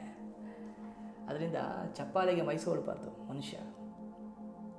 ಸೊ ಜನ ಚಪ್ಪಾಳೆ ಹೊಡೆದು ಅವ್ರಿಗೇನೋ ಅದಾಗುತ್ತೆ ಅಂತ ಸಂತೋಷ ಆಗಿರುತ್ತೆ, ಏನೋ ಆಗಿರುತ್ತೆ ಅವ್ರಿಗೆ. ಚಪ್ಪಾಳೆ ಹೊಡೆದವರು ಕಲ್ಲು ಎಸಲಿಕ್ಕೆ ತುಂಬ ಸಮಯ ಆಗಿಲ್ಲ. ಇವತ್ತು ಕಲ್ಲು ಎಸೆಯೋರು ನಾಳೆ ಬಂದು ಕಾಲಿಗೆ ಬೀಳಲಿಕ್ಕೂ ತುಂಬ ಸಮಯ ಇಲ್ಲ. ಯಾರೂ ಶತ್ರುವಲ್ಲ, ಯಾರೂ ಮಿತ್ರರಲ್ಲ. ಸಮಯ ಎಲ್ಲವನ್ನೂ ಬದಲಾಯಿಸಿ ಬಿಡ್ತದೆ. ಹೆಂಡತಿ ಮಕ್ಕಳನ್ನು ಕೂಡ ಇನ್ವೆಸ್ಟ್ಮೆಂಟ್ ಥರ ನೋಡೋದಿಲ್ವಾ ತುಂಬ ಜನ? ನಾನು ಇಷ್ಟು ಇನ್ವೆಸ್ಟ್ಮೆಂಟ್ ಮಾಡಿದ್ದೀನಿ ಇಲ್ವಾ? ಇಲ್ವೇನ್ರಿ? ಎಲ್ಲರೂ ಇನ್ವೆಸ್ಟರ್ ನೋಡೋದು ಇನ್ವೆಸ್ಟ್ಮೆಂಟ್ ಥರ. I invested 5 years with you, ಹೆಂಗೆ ಡೈವರ್ಸ್ ಕೊಟ್ಬಿಡ್ಲಿ ನಾನು? ಆಗೋದೆಲ್ಲ ಬದುಕಲಿಕ್ಕೆ ಹೊಡೆದಾಡಿ ಗುದ್ದಾಡಿ ಗಲಾಟೆ ಮಾಡ್ತಾ ಇರೋದು. ನಾನು ಇನ್ಮೇಲೆ ಇಷ್ಟು ಇನ್ವೆಸ್ಟ್ ಮಾಡಿದೆ. ಏನು ಬದುಕು ಅನ್ನೋದು investment, time investment is very important. ಎಲ್ಲವನ್ನೂ ಒಂದು ಇನ್ವೆಸ್ಟ್ಮೆಂಟು, ಎಲ್ಲವನ್ನೂ ಬಿಸ್ನೆಸ್ ಮಾಡಲಿಕ್ಕೆ ಹೋದಾಗ ಇಂಥ ಪರಿಸ್ಥಿತಿ ಬರ್ತದೆ. ಎಲ್ಲ ತನ್ನ ಹೆಂಡತಿ, ಮಕ್ಕಳು ಎಲ್ಲರೂ ಕೂಡ ಅವನ ಬಗ್ಗೆ ಬೇಸರವನ್ನು ಇಟ್ಕೊಳ್ತಾರೆ. ಕೊನೆಗೆ ಯಾವಾಗ ಮಿತಿ ಮೀರುತ್ತೆ ಆಗ ಹೆಂಡತಿ, ಮಕ್ಕಳು, ಸೇವಕರು ಕೂಡ ತನಗೆ ಬೇಕಾದ ಹಾಗೆ ಬದುಕೋದಿಲ್ಲ. ಮುಂದೆ ನಾಟಕ ಮಾಡ್ತಾರೆ, ಬಟ್ ಪ್ರೀತಿಯಿಂದ ಯಾರೂ ಒಟ್ಟಿಗಿರೋದಿಲ್ಲ. ಇಂಥ ಪರಿಸ್ಥಿತಿಗೆ ಬರ್ತದೆ. ದುಡಿದ ದುಡ್ಡು ಏನು ಮಾಡಲಿಕ್ಕೆ? ಖರ್ಚು ಮಾಡಲಿಕ್ಕೆ. ಹೌದಾ? ಖರ್ಚೇ ಮಾಡದೆ ನಾನು ಇಟ್ಕೊಂಡ್ರೆ ಅದರ ಪುರುಷಾರ್ಥ ಏನು? ಬಹಳಷ್ಟು ಜನ ಹೀಗೆ ನಾನು ನೋಡಿದ್ದೀನಿ. ನನಗೆ ಒಬ್ಬ ವಿದ್ಯಾರ್ಥಿ, ಇದೊಂದು 9 ವರ್ಷದ ಹಳೆಯ ಘಟನೆ ಅಂತ ಅನಿಸುತ್ತೆ. ಆ ಮನುಷ್ಯನಿಗೆ ನೆಮ್ಮದಿಯೇ ಇಲ್ಲ. ಬಟ್ ಬರೋ ಕಾರು ತುಂಬ ದೊಡ್ಡ ಗಾಡಿ. ನಾನು ಆರಾಮಾಗಿದೆ. ನನ್ನ ಕೈಯಲ್ಲಿ ಆಗ ಒಂದು ಸ್ಪ್ಲೆಂಡರ್ ಇತ್ತು ಗಾಡಿ, ಈಗಲೂ ಇದೆ. ಅದಕ್ಕೆ ಪೆಟ್ರೋಲ್ ಹಾಕೋದೇ ಭಾರಿ ಕಷ್ಟ ಇತ್ತು.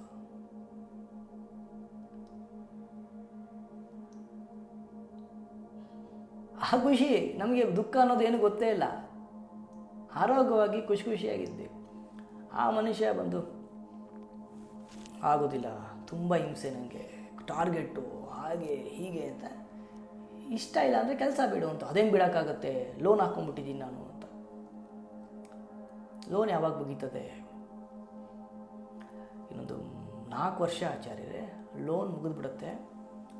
ಆಗ ನಾನು ಕೆಲಸ ಬಿಟ್ಬಿಡ್ತೀನಿ ಕಂಪ್ಲೀಟಾಗಿ. ನಾನು ಯೋಗ ಕಲಿತು ನಾನು ಆರಾಮ್ಸೆ, ನನಗೆ ಇಷ್ಟ ಇದು ಫೀಲ್ಡು, ಆರಾಮ್ಸೆ ಯೋಗ ಪಾಠ ಮಾಡಿಕೊಂಡು ನಾನು ನಿಮ್ಮ ಥರನೇ ಟ್ರಾವೆಲ್ ಮಾಡಿಕೊಂಡು ಆರಾಮ್ಸೆ ಇದ್ಬಿಡ್ಬೇಕು. ನನಗೆ ನಿಮ್ಮನ್ನು ನೋಡಿದಾಗ ನಿಮ್ಮ ಥರನೇ ಇರಬೇಕು ಅಂತ ಆಸೆ ನನಗೆ. ಪ್ರತಿಯೊಬ್ಬರಿಗೂ ಇನ್ನೊಬ್ಬರ ಬದುಕಿನ ಬಗ್ಗೆ ಆಸೆ, ಸಂತೋಷ, ಒಂಥರ ಒಳ್ಳೆಯ ಆಸೆ ಇರಲಿ, ಸದ್ಬಯಕೆ. ಆಮೇಲೆ ಒಳ್ಳೆಯ ವ್ಯಕ್ತಿ, ದುರ್ಜನ ಅಲ್ಲ, ಸಜ್ಜನ. ಆಮೇಲೆ 1-2 ವರ್ಷ ಆಯಿತು, 3 ವರ್ಷ ಆಯಿತು. ಭೇಟಿ ಮಾಡಲಿಕ್ಕೆ ಮತ್ತೆ ಸ್ವೀಟ್ ಬಾಕ್ಸ್ ಇಟ್ಕೊಂಡು ಬಂದರು. ನನಗೆ ಖುಷಿ ಆಯಿತು. ಓಹೋ, ಲೋನೆಲ್ಲ ಮುಗೀತು, ಎಲ್ಲ ಬಿಟ್ಟು ನೆಕ್ಸ್ಟು ಟೀಚರ್ಸ್ ಟ್ರೈನಿಂಗೇನು ಆಟ ಯೋಗಕ್ಕೆ ಅಪ್ಲೈ ಮಾಡ್ತಾರೆ ಅಂತ ನಾನು ಸ್ವೀಟ್ನ ತೊಗೊಂಡೆ. ಏನಕ್ಕೆ ಸ್ವೀಟು ಅಂತ, ಇಲ್ಲ ನಾನು ಇನ್ನೊಂದು ಅಪಾರ್ಟ್ಮೆಂಟ್ ತೊಗೊಂಡಿದ್ದೀನಿ ಅಂತ. ಹಣೆ ಬಾರವೇ, ಇರೋ ಮನೆಯಲ್ಲೇ 1 ನಿಮಿಷ ಇಲ್ದಿರೋ ಅಷ್ಟು ಕೆಲಸ, ಆಫೀಸಲ್ಲೇ ಅಷ್ಟು ದೊಡ್ಡ 1 ಕೋಟಿ ರೂಪಾಯಿ ವಿಲ್ಲಾ ತೊಗೊಂಡು ಮನೆಯಲ್ಲಿ ಇರೋದು ಯಾರು ಅಂದರೆ ಮನೆ ಆಯಾ, ಸೆಕ್ಯೂರಿಟಿ. ಮನೆ ಕಟ್ಟಿದ್ದು ಯಾರು? ಆಯಾಗ, ಸೆಕ್ಯೂರಿಟಿಗ, ನಿನಗ? ಇರೋ ಮನೆಯಲ್ಲೇ ನೆಮ್ಮದಿಯಾಗಿರೋದಿಲ್ಲ. 3 ಹೊತ್ತು ಆಫೀಸಲ್ಲಿ ತಲೆ ಹೊಡ್ಕೊಳ್ತಾ ಇರುತ್ತೆ. ಇನ್ನು ಅರ್ಧ ದಿನ ಹಾಸ್ಪಿಟ್ಲಲ್ಲಿ, ಫಿಸಿಯೋಥೆರಪಿ ಸೆಂಟ್ರಲ್ಲಿ, ಯೋಗ ಸೆಂಟ್ರ್ಗಳಲ್ಲಿ ತಿರುಗಾಡ್ತಿರ್ತೀರಿ ನೀವು. ವಾಸ ಮಾಡದೇ ಇರೋ ಮನೆಗೆ 1 ಕೋಟಿ ರೂಪಾಯಿ ವಿಲ್ಲಾ ತೊಗೊಂಡು ಇರಲಿಕ್ಕೆ ಯಾರು ಇರೋದು? ಯೋಗ ನೋಡಿ, ಇರಲಿಕ್ಕೆ ಯೋಗ ಇರೋದು ಆ ಮನೆ ಆಯನ್ಗೆ, ಆ ಮನೆ ಸೆಕ್ಯೂರಿಟಿಗೆ.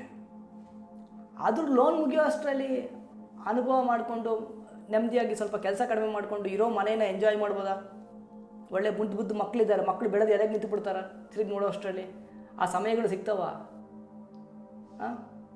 ಅಮ್ಮ ಅಮ್ಮ ಅಂತ ಅಳ್ತಾ ಇದ್ದಿದ್ದು ಮಕ್ಕಳು 2 ವರ್ಷಕ್ಕೆ ಯಾಕಮ್ಮ ಹಿಂದೆ ಬರ್ತೀಯ ಅಂತ ಕೇಳೋ ಪರಿಸ್ಥಿತಿ ಎಲ್ಲ ಅಮ್ಮಂದಿರಿಗೆ. ಅದನ್ನು ಅರಿಸ್ಕೊಳ್ಳಿಕ್ಕೆ ಆಗೋದಿಲ್ಲ.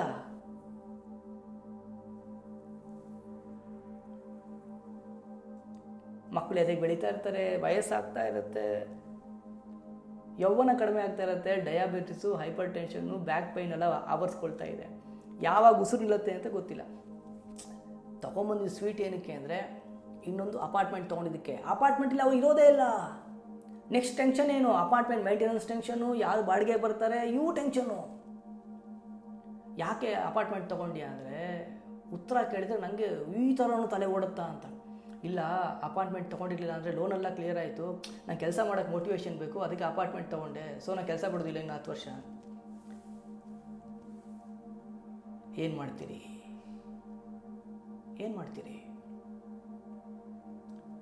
ಆ್ಯಕ್ಚುಲಿ ನಾವು ಸಮಸ್ಯೆಗಳಿಗೆ ಅಡಿಕ್ಟ್ ಆಗಿಬಿಟ್ಟಿದ್ದೇವೆ. ನಮಗೆ ಪರಿಹಾರ ಬೇಕಾಗಿಲ್ಲ. ನಾವೆಲ್ಲ ಕುಡುಕರು, ನಮಗೆ ಪರಿಹಾರ ಬೇಕಾಗೇ ಇಲ್ಲ. ಸುಮ್ಮನೆ ಹೇಳೋದಷ್ಟೇ, ಅಯ್ಯೋ ಹ್ಯಾಂಗ್ ಓವರು, ಅಯ್ಯೋ ಲಿವರ್ ಪ್ರಾಬ್ಲಮ್ಮು ಅಂತ. ಕುಡಿಯೋಕ್ಕೆ ರೆಡಿ ಇಲ್ಲ, ನಾವು ಅಡಿಕ್ಟ್ ಆಗಿಬಿಟ್ಟಿದ್ದೀವಿ. ಈ ಅಜ್ಞಾನ ಅನ್ನೋದು ಒಂದು ದೊಡ್ಡ ಅಡಿಕ್ಷನ್ನು. ಅವಿವೇಕ ಅನ್ನೋದು ದೊಡ್ಡ ಅಡಿಕ್ಷನ್ನು. ನಾನು ಕುಡಿಯುವ ಹೆಂಡ ನನ್ನನ್ನು ನಾಶ ಮಾಡ್ತಾ ಇದೆ, ಬುದ್ಧಿ ನಾಶ ಮಾಡ್ತಾ ಇದೆ, ದೇಹ ನಾಶ ಮಾಡ್ತಾ ಇದೆ, ಯೌವನ ನಾಶ ಮಾಡ್ತಾ ಇದೆ ಅಂತ ಗೊತ್ತಿದ್ರು ಕೂಡ ಕುಡಿಯೋದನ್ನು ಬಿಡಲಿಕ್ಕೆ ಆಗದೇ ಇರೋ ಒಂದು ವೀಕ್ನೆಸ್ ಇದೆಯಲ್ಲ, ಆ ಥರ ಇದೊಂದು ವೀಕ್ನೆಸ್ಸು. ದುಡ್ಡನ್ನು ಉಪಯೋಗಿಸದೆ ಅತಿಯಾಗಿ ಶೇಖರಣೆ ಮಾಡುವ ಬುದ್ಧಿ. ಸಾಲ ಮಾಡಿ ಬದುಕಿ ಅಂತ ಹೇಳ್ತಾ ಇಲ್ಲ, ಗೌರವಯುತವಾಗಿ ಬದುಕಬೇಕು. ಮಿತಿ ಬೇಡವಾ? ಬದುಕನ್ನು ದುಡಿದು ಎಂಜಾಯ್ ಮಾಡಲಿಕ್ಕೆ ಆಗದಿರೋಷ್ಟು ದುಡಿದ್ರೆ ಅರ್ಥ ಏನಿದೆ? ಇದು ಪರಿಸ್ಥಿತಿ. ಈಗಿನ ಎಲ್ಲ ನಮ್ಮ ಸಮಕಾಲೀನ ಯುವಕರ ಸಮಸ್ಯೆ ಇದು. ಇಲ್ವೇನ್ರಿ? ನಿಮ್ಮ ಸಮಸ್ಯೆ ಕಾರಣ ಏನು? ದುಡ್ಡು ಇಲ್ದೇ ಇರೋದ ಹೇಳಿ? ಇದೇ 20 ವರ್ಷದ ಹಿಂದೆ ನಾವು ಪರ್ಚೇಸಿಂಗ್ ಹೆಂಗೆ ಮಾಡ್ತಿದ್ವಿ ಗೊತ್ತಾ? ನಾವು ನೀವೆಲ್ಲ 35-42 ಇದ್ದವರಲ್ಲ, ಯಾರು ಹೊಸ ಬಟ್ಟೆ ಹಾಕಿದ್ದೀರಿ ಏನ್ರಿ ತಿಂಗಳಿಗೊಂದು?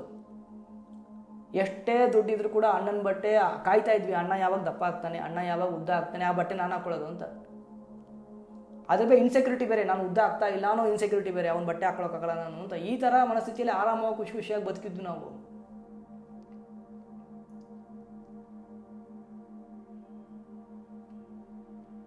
ಈಗ ನಿಜ ಹೇಳ್ರಿ, ಸಮಸ್ಯೆ ಬಹಳಷ್ಟು ಜನ ಈಗ ದುಡ್ಡಿನ ಸಮಸ್ಯೆ ಭಾರಿ ಕಡಿಮೆ ಆಗಿದೆ ಅಲ್ವಾ? ಸರ್ವೈವಲ್ಗೆ ಪ್ರಾಬ್ಲಮ್ ಇದೆಯಾ ಹೇಳಿ? 20 years 30 years ಬ್ಯಾಕ್ ಸರ್ವೈವಲ್ಗೆ ಇದ್ದಷ್ಟು ಪ್ರಾಬ್ಲಮ್ ಇದೆಯಾ? ತುಂಬ ಕಡಿಮೆ ಆಗಿದೆ, ಬಹಳಷ್ಟು ಕಡಿಮೆ ಆಗಿದೆ. ಸರ್ವೈವಲ್ಗೆ ಪ್ರಾಬ್ಲಮ್ ಇದ್ದವರು ಆರಾಮಾಗಿರ್ತಾರೆ. ಯಾಕಂದರೆ ಅವ್ರಿಗೆ ಊಟ ಇಲ್ಲ, ತಿಂಡಿ ಇಲ್ಲ, ಮಲ್ಕೊಳ್ಳೋಕೆ ಜಾಗ ಇಲ್ಲ, ಇಷ್ಟೇ. ಮಕ್ಕಳಿಗೆ ಚಡ್ಡಿ ತೊಗೊಳಕ್ಕೆ ದುಡ್ಡಿಲ್ಲ, ಸ್ಕೂಲಿಗೆ ಫೀಸ್ ಕಟ್ಟೋಕ್ಕೆ ದುಡ್ಡಿಲ್ಲ, ಇಷ್ಟೇ ಸಮಸ್ಯೆಗಳು, ಚಿಕ್ಕ ಚಿಕ್ಕ ಸಮಸ್ಯೆಗಳು. ಅದು ವಾಸ್ತವಿಕವಾದ ಸಮಸ್ಯೆ. ಅಂಥ ಸಮಸ್ಯೆಗಳಿಗೆ ಪರಿಹಾರ ಇದೆ. ಸರ್ವೈವ್ ಆಗಲಿಕ್ಕೆ ಬಿಟ್ಟು ಬೇರೆ ಏನು ಸಮಸ್ಯೆಗಳಿದೆಯಲ್ಲ ನಮ್ಮ ತಲೆಯಲ್ಲಿ ಕೂತ್ಕೊಂಡಿದ್ದೀವಲ್ಲ, ಕಂಪೇರ್, ಅದಕ್ಕೆ ಪರಿಹಾರವೇ ಇಲ್ಲ. ಅದನ್ನೇ ಸೈಕೋಸೊಮ್ಯಾಟಿಕ್ ಡಿಸಾರ್ಡರ್ಸ್ ಅಂತ ಕರೀತಾರೆ. ಹೀಗೆ ಅವನಿಗೆ ಇಷ್ಟ ಆಗೋ ಥರ ಯಾರೂ ನಡ್ಕೊಳ್ಳೋದಿಲ್ಲ, ಅವನನ್ನು ತಾತ್ಸಾರ ಮಾಡಲಿಕ್ಕೆ ಶುರು ಮಾಡ್ತಾರೆ.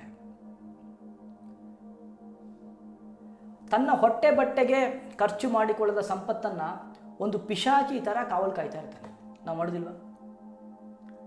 ದುಡಿಯೋದು ಕಷ್ಟಪಟ್ಟು, ದುಡಿಯೋದಕ್ಕಿಂತ ಜಾಸ್ತಿ ಅದನ್ನು ಕಾಪಾಡಿಕೊಳ್ಳೋದು ಕಷ್ಟ ಇಲ್ವಾ? ಹಾಂ, ಕಾಪಾಡ್ಕೊಳ್ಳೋದು ಭಾರಿ ಕಷ್ಟ. ದುಡಿಯೋಕ್ಕೂ ಕಷ್ಟಪಟ್ಟು ದುಡಿಬೇಕು, ಅದನ್ನು ಬ್ಯಾಂಕಲ್ಲಿ ಇಡೋಕ್ಕೂ ದುಡ್ಡು ಕೊಟ್ಟಿಡಬೇಕು. ಅದ್ರ ಮೇಲೆ ಯಾರು ಅದಕ್ಕೋಸ್ಕರ ಹತ್ರ ಬರ್ತಾರೆ? ಒಬ್ಬ ಮನುಷ್ಯ ಹತ್ರ ಬಂದರೆ ಆ ಮನುಷ್ಯ ಸಹಜವಾದ ಪ್ರೀತಿಯಿಂದ ನಾವು ನೋಡೋದೇ ಇಲ್ಲ. ನನ್ನಿಂದ ಇವನಿಗೇನಾಗಬೇಕು, ಹಿಂಗೆ ತಲೆ ಓಡ್ತವೆ. ಪಿಶಾಚಿ ಥರ ಕಾವಲು ಕಾಯ್ತಾ ಬದುಕ್ತೀವಿ ನಾವು. ಅದನ್ನು ಪುಣ್ಯ ಕಾರ್ಯಕ್ಕೆ ವಿನಿಯೋಗಿಸದೆ, ತಾನು ಉಪಯೋಗಿಸದೆ, ಇಹ ಮತ್ತು ಪರ ಎರಡು ಸುಖದಿಂದ ಅವನು ವಂಚಿತ ಆಗ್ತಾನೆ. ದುಡಿಯೋ ದುಡ್ಡನ್ನು ಸುಖವಾಗಿ ಇಲ್ಲಾದರೂ ಬದುಕಬೇಕು. ಇಲ್ಲಿ ಸುಖವಾಗಿರಬೇಕು ಅಲ್ವಾ? ಅಥವಾ ಅದನ್ನು ಇನ್ನೊಬ್ಬರಿಗೆ ಕೊಡುವ, ಹೆಚ್ಚಾಗಿದ್ದನ್ನು ಇನ್ನೊಬ್ಬರಿಗೆ ಉದಾರವಾಗಿ ಕೊಡುವ ಗುಣ ಇತ್ತು ಅಂತಾದರೆ ಅದು ಇಲ್ಲೂ ಸುಖ ಸಿಗ್ತದೆ ಮತ್ತು ಮೇಲೂ ಸುಖ ಸಿಗ್ತದೆ. ಅದನ್ನೇ ಕೊಟ್ಟಿದ್ದು ತನಗೆ, ಬಚ್ಚಿಟ್ಟದ್ದು ಪರರಿಗೆ ಅಂತ ಹೇಳಿತ್ತು. ಆ ದುಡ್ಡನ್ನು ಈಗ ಇಂಡಿಯನ್ ರೂಪೀಸ್ನ ತೊಗೊಂಡು ಅಮೆರಿಕಾಗೆ ಹೋದರೆ ಏನು ಮಾಡ್ತೀವಿ? ಎಷ್ಟು ಕೋಟ್ಯಾಧಿಪತಿ ಆಗಿದ್ರು ನಿನಗೇನು ಒಂದು ಬಿಸ್ಕಟ್ಟು ಕೊಡೋದಿಲ್ಲ. ಅದು ನೀವು ಡಾಲರಾಗಿ ಕನ್ವರ್ಟ್ ಮಾಡಿಕೊಂಡ್ರೆ ಅಲ್ವಾ ಅಲ್ಲಿ. ಹಾಗೆ ಎತ್ಕೊಂಡು ಹೋಗೋ ದುಡ್ಡು, ಬಿಟ್ಟು ಹೋಗೋ ದುಡ್ಡು ಒಂದು ಸಂಪತ್ತು ಅಂತ. ಬುದ್ಧಿವಂತನಾದವನು ಇಲ್ಲಿ ದುಡಿದ ಹೆಚ್ಚಾದ ಸಂಪತ್ತನ್ನು ಅದು ಎತ್ಕೊಂಡು ಹೋಗೋ ಸಂಪತ್ತು ಥರ ಕನ್ವರ್ಟ್ ಮಾಡ್ಕೋಬೇಕು. ಅವನು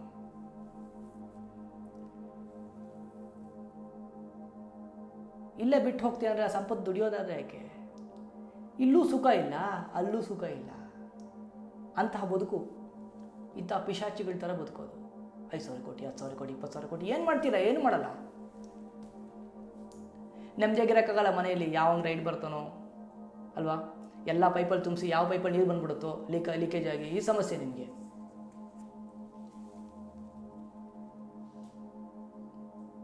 ನಂಬಿಕೆಯೇ ಕಡಿಮೆ ಆಗ್ತಾ ಹೋಗುತ್ತೆ. ಬುಲೆಟ್ ಪ್ರೂಫ್ ಕಾರ್ ಒಳಗೆ ಕೂತ್ರು ಕೂಡ ನಿಮಗೆ ಸೆಕ್ಯೂರಿಟಿ ಫೀಲಿಂಗ್ ಇರೋದಿಲ್ಲ. ಕೋಟಿಗಟ್ಟಲೆ ಕೊಟ್ಟು ಹಾಸಿಗೆ ಹಾಕೊಂಡ್ರು ನಿದ್ರೆ ಬರಲ್ಲ, ಇನ್ಸೋಮೇನಿಯಾ. ಎಲ್ಲ ಸ್ವೀಟ್ಗಳನ್ನು ತಂದಿಟ್ಕೊಂಡ್ರು ಕೂಡ ಜೀರ್ಣ ಆಗೋದಿಲ್ಲ, ಡಯಾಬಿಟಿಸು. ಇದೇ ಬದುಕು. ದೇಹ ಮನಸ್ಸಿಗೆ ರೋಗ ಬರಲಿಕ್ಕೆ ಕಾರಣ ಇದು ಅಜ್ಞಾನ. ಇಲ್ಲಿ ಚೆನ್ನಾಗಿ ಬದುಕಬೇಕು ಅಥವಾ ಅಲ್ಲಾರು ಚೆನ್ನಾಗಿರಬೇಕು. ಇಲ್ಲಿಯೂ ಚೆನ್ನಾಗಿ ಬದುಕೋಣ. ನಾ ಹೇಳ್ತೀನಿ ನೋಡಿ, ಇಲ್ಲಿಯೂ ಚೆನ್ನಾಗಿ ಬದುಕಿ, ಒಳ್ಳೆ ಬಟ್ಟೆ ಹಾಕೊಳ್ಳಿ, ಒಳ್ಳೆ ಊಟ ಮಾಡಿ, ಖುಷಿ ಖುಷಿಯಾಗಿರಿ, ತಿರುಗಾಡಿ, ಹೆಚ್ಚಾಗಿದ್ದನ್ನು ಕನ್ವರ್ಟ್ ಮಾಡ್ತಾ ಇರಿ ಆಗಾಗ. ಯಾಕೆಂದರೆ ಗೊತ್ತಿಲ್ಲ ಅಲ್ವಾ ನೆಕ್ಸ್ಟ್ ನಿಮಿಷ ಉಸಿರು ಒಳಗೋಗುತ್ತಾ ಬಿಡುತ್ತಾ ಅಂತ. ನಾಳೆಗೆ ಪ್ಲ್ಯಾನ್ ಮಾಡ್ಕೊಳ್ಳಿ, ಮಿಕ್ಕಿದ್ದನ್ನು ಕನ್ವರ್ಟ್ ಮಾಡಿರಿ. ನೀವು ಕನ್ವರ್ಟ್ ಮಾಡಿದ ಪುಣ್ಯಗಳೇ ನಿಮ್ಮ ಬದುಕು.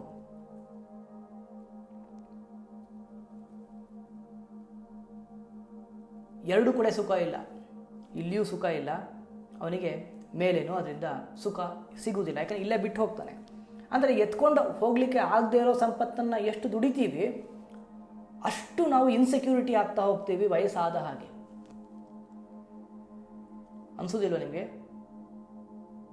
ಅನಿಸ್ತಿಲ್ವಾ? ಎಲ್ಲರೂ ಸ್ವೀಟ್ 16ಗಳೇ ಎಲ್ಲರೂ ಅಲ್ವಾ? ಎಲ್ಲರೂ ಸ್ವೀಟ್ 16. ಯಾರು 16 ವರ್ಷದಿಂದ ಹೊರಗೆ ಬಂದೇ ಇಲ್ಲ. ಅದು 40 ಆದ್ಮೇಲೆ ಇನ್ನೂ ಜಾಸ್ತಿ ಅನ್ಸೋದು, ನಾವು 16 ಅಂತ. ಅದಕ್ಕೆ ಸರಿಯಾಗಿ ನಿಮ್ಮ ಮೊಬೈಲ್ ಇರೋ ಫಿಲ್ಟರ್ಗಳು ಬೇರೆ. ಹಿಂದೆ ಆದರೂ ಮೇಕಪ್ ಆದರೂ ಮಾಡ್ಕೊಳ್ತಾ ಇದ್ರು, ಮೇಕಪ್ಪೂ ಇಲ್ಲ. ಎಚ್ಚರಿಕೆ ಇರಬೇಕು. ಒಂದು ಬಿಳಿ ಕೂದಲು ಬಂದಾಗ, ಸ್ವಲ್ಪ ಸುಕ್ಕುಗಟ್ಟಿದಾಗ, ಟಿಕೆಟ್ ತೊಗೊಳಕ್ಕೆ ಟೈಮ್ ಹತ್ತಿರ ಇದೆ, ಎಲ್ಲ ಪ್ರಾಪರಾಗಿ ಕನ್ವರ್ಷನ್ಸ್ ಮಾಡ್ಕೊಳ್ಳೋಕೆ ರೆಡಿ ಆಗ್ತಾ ಇರಬೇಕು ಅಲ್ವಾ? ಹಾಗೆಂತ ಬದುಕನ ಅಯ್ಯೋ ಅಯ್ಯೋ ಅಂತ ಬದುಕೋದಲ್ಲ, ಎಚ್ಚರವಾಗಿರಬೇಕು ಅಂತ ಎಚ್ಚರ ಮರೆತು ಬದುಕಬಾರ್ದು, ಕನ್ವರ್ಟ್ ಮಾಡಬೇಕು. ಇದನ್ನು ಕನ್ವರ್ಟ್ ಮಾಡಲಿಕ್ಕೆ ಅಂತಲೇ ನಮ್ಮ ಹಿರಿಯರು ಒಂದು 5 ಟೂಲ್ಸ್ನ ಕೊಟ್ಟರು. ಇದನ್ನು ಪಂಚಮಹಾಯಜ್ಞ ಅಂತ ಕರೀತಾರೆ.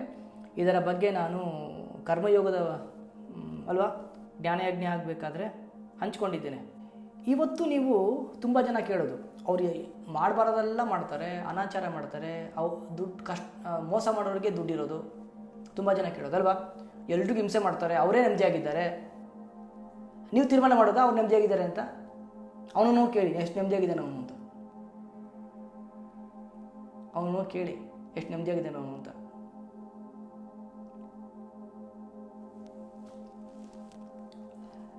ಅಂದ್ಕೊಳ್ತೀವಲ್ಲ, ಅವನೇನು ಒಳ್ಳೆ ಕೆಲಸ ಮಾಡೋದೇ ಇಲ್ಲ, ಆರಾಮವಾಗಿದ್ದಾನೆ, ಅವನು ಪೂಜನೆ ಮಾಡಲ್ಲ, ಅಷ್ಟು ದುಡ್ಡು ಬರುತ್ತೆ ಅವನಿಗೆ, ಯೋಚನೆಗಳು ಬರಲ್ಲ ತಲೆಗಳಿಗೆ. ನಾವು ಎಷ್ಟೆಲ್ಲ ಕಷ್ಟಪಡ್ತೀವಿ, ದೇವಸ್ಥಾನಕ್ಕೆ ಹೋಗ್ತೀವಿ. ಕೆಲವು ದೇವಸ್ಥಾನಕ್ಕೆ ಹೋಗೋದ್ರಿಂದನೇ ಪ್ರಾಬ್ಲಮ್ಗಳು. ಅಲ್ಲಿ ಹೋಗಿ ಮಾಡಬಾರದೆಲ್ಲ ಮಾಡಿಬರ್ತೀರಿ ನೀವು, ಮಾಡೋದಿಲ್ವಾ? 8 ರೂಪಾಯಿ ಕೊಳ್ತೋಗಿರೋ ತೆಂಗಿನಕಾಯಿ ಹೊಡೆದ್ಬಿಟ್ಟು ನನ್ನ ಮಗಳಿಗೆ ಮದುವೆ ಆಗಬೇಕು ಅಂದರೆ ದೇವರು, ನಾನೇನೋ ದೇವರಾಗಿದ್ದರೆ ಅದೇ ತೆಂಗಿನಕಾಯಿ ತೆಗೆದು ನಿಮ್ಮ ತಲೆಗೆ ಹೊಡೆದು ಕಳಿಸ್ತಿದ್ದೆ. ವ್ಯಾಪಾರ ಮಾಡೋಕ್ಕಾದ್ರೂ ಸ್ವಲ್ಪ ನಿಯತ್ತು ಬಿಡುವೇನ್ರಿ? 8 ರೂಪಾಯಿ ಕೊಳ್ತೋಗಿರೋ ತೆಂಗಿನಕಾಯಿ ಹೊಡೆದ್ಬಿಟ್ಟು ನೀವು ಕೇಳೋದೇನು? ಕಾರು ಕೊಡು, ಬೈಕ್ ಕೊಡು ಅಲ್ವಾ? ಪಕ್ಕದ ಮನೆಗೆ ಒಳ್ಳೆ ಬುದ್ಧಿ ಕೊಡು. 20 ರೂಪಾಯಿ ಪಂಚಾಮೃತ ಅಭಿಷೇಕ ಕೊಡೋದು. ನಿಮ್ಮನ್ನು ಕೂರಿಸ್ಬಿಟ್ಟು ನಿಮ್ಮ ದೇಹದ ಮೇಲೆ ಹಾಲು, ತುಪ್ಪ, ಮೊಸರು, ಜೇನೆಲ್ಲ ಸುರಿದ್ಬಿಟ್ಟು ನಿಮ್ಮ ಮನೆ ಕೊಡಿ ಬರ್ಕೊಡಿ ಅಂದರೆ ಏನು ಮಾಡ್ತೀರಿ ನೀವು? ನೀವು ಮಾಡೋ ಕೆಲಸಗಳು ಇಂಥವು ಅನಾಹುತಗಳಲ್ಲಿ ಬೇಡ್ರಿ. ಮಾಡಬಾರ್ದೆಲ್ಲ ಮಾಡ್ತೀರಿ ಹೋಗಿ ದೇವಸ್ಥಾನಗಳಿಗೆ.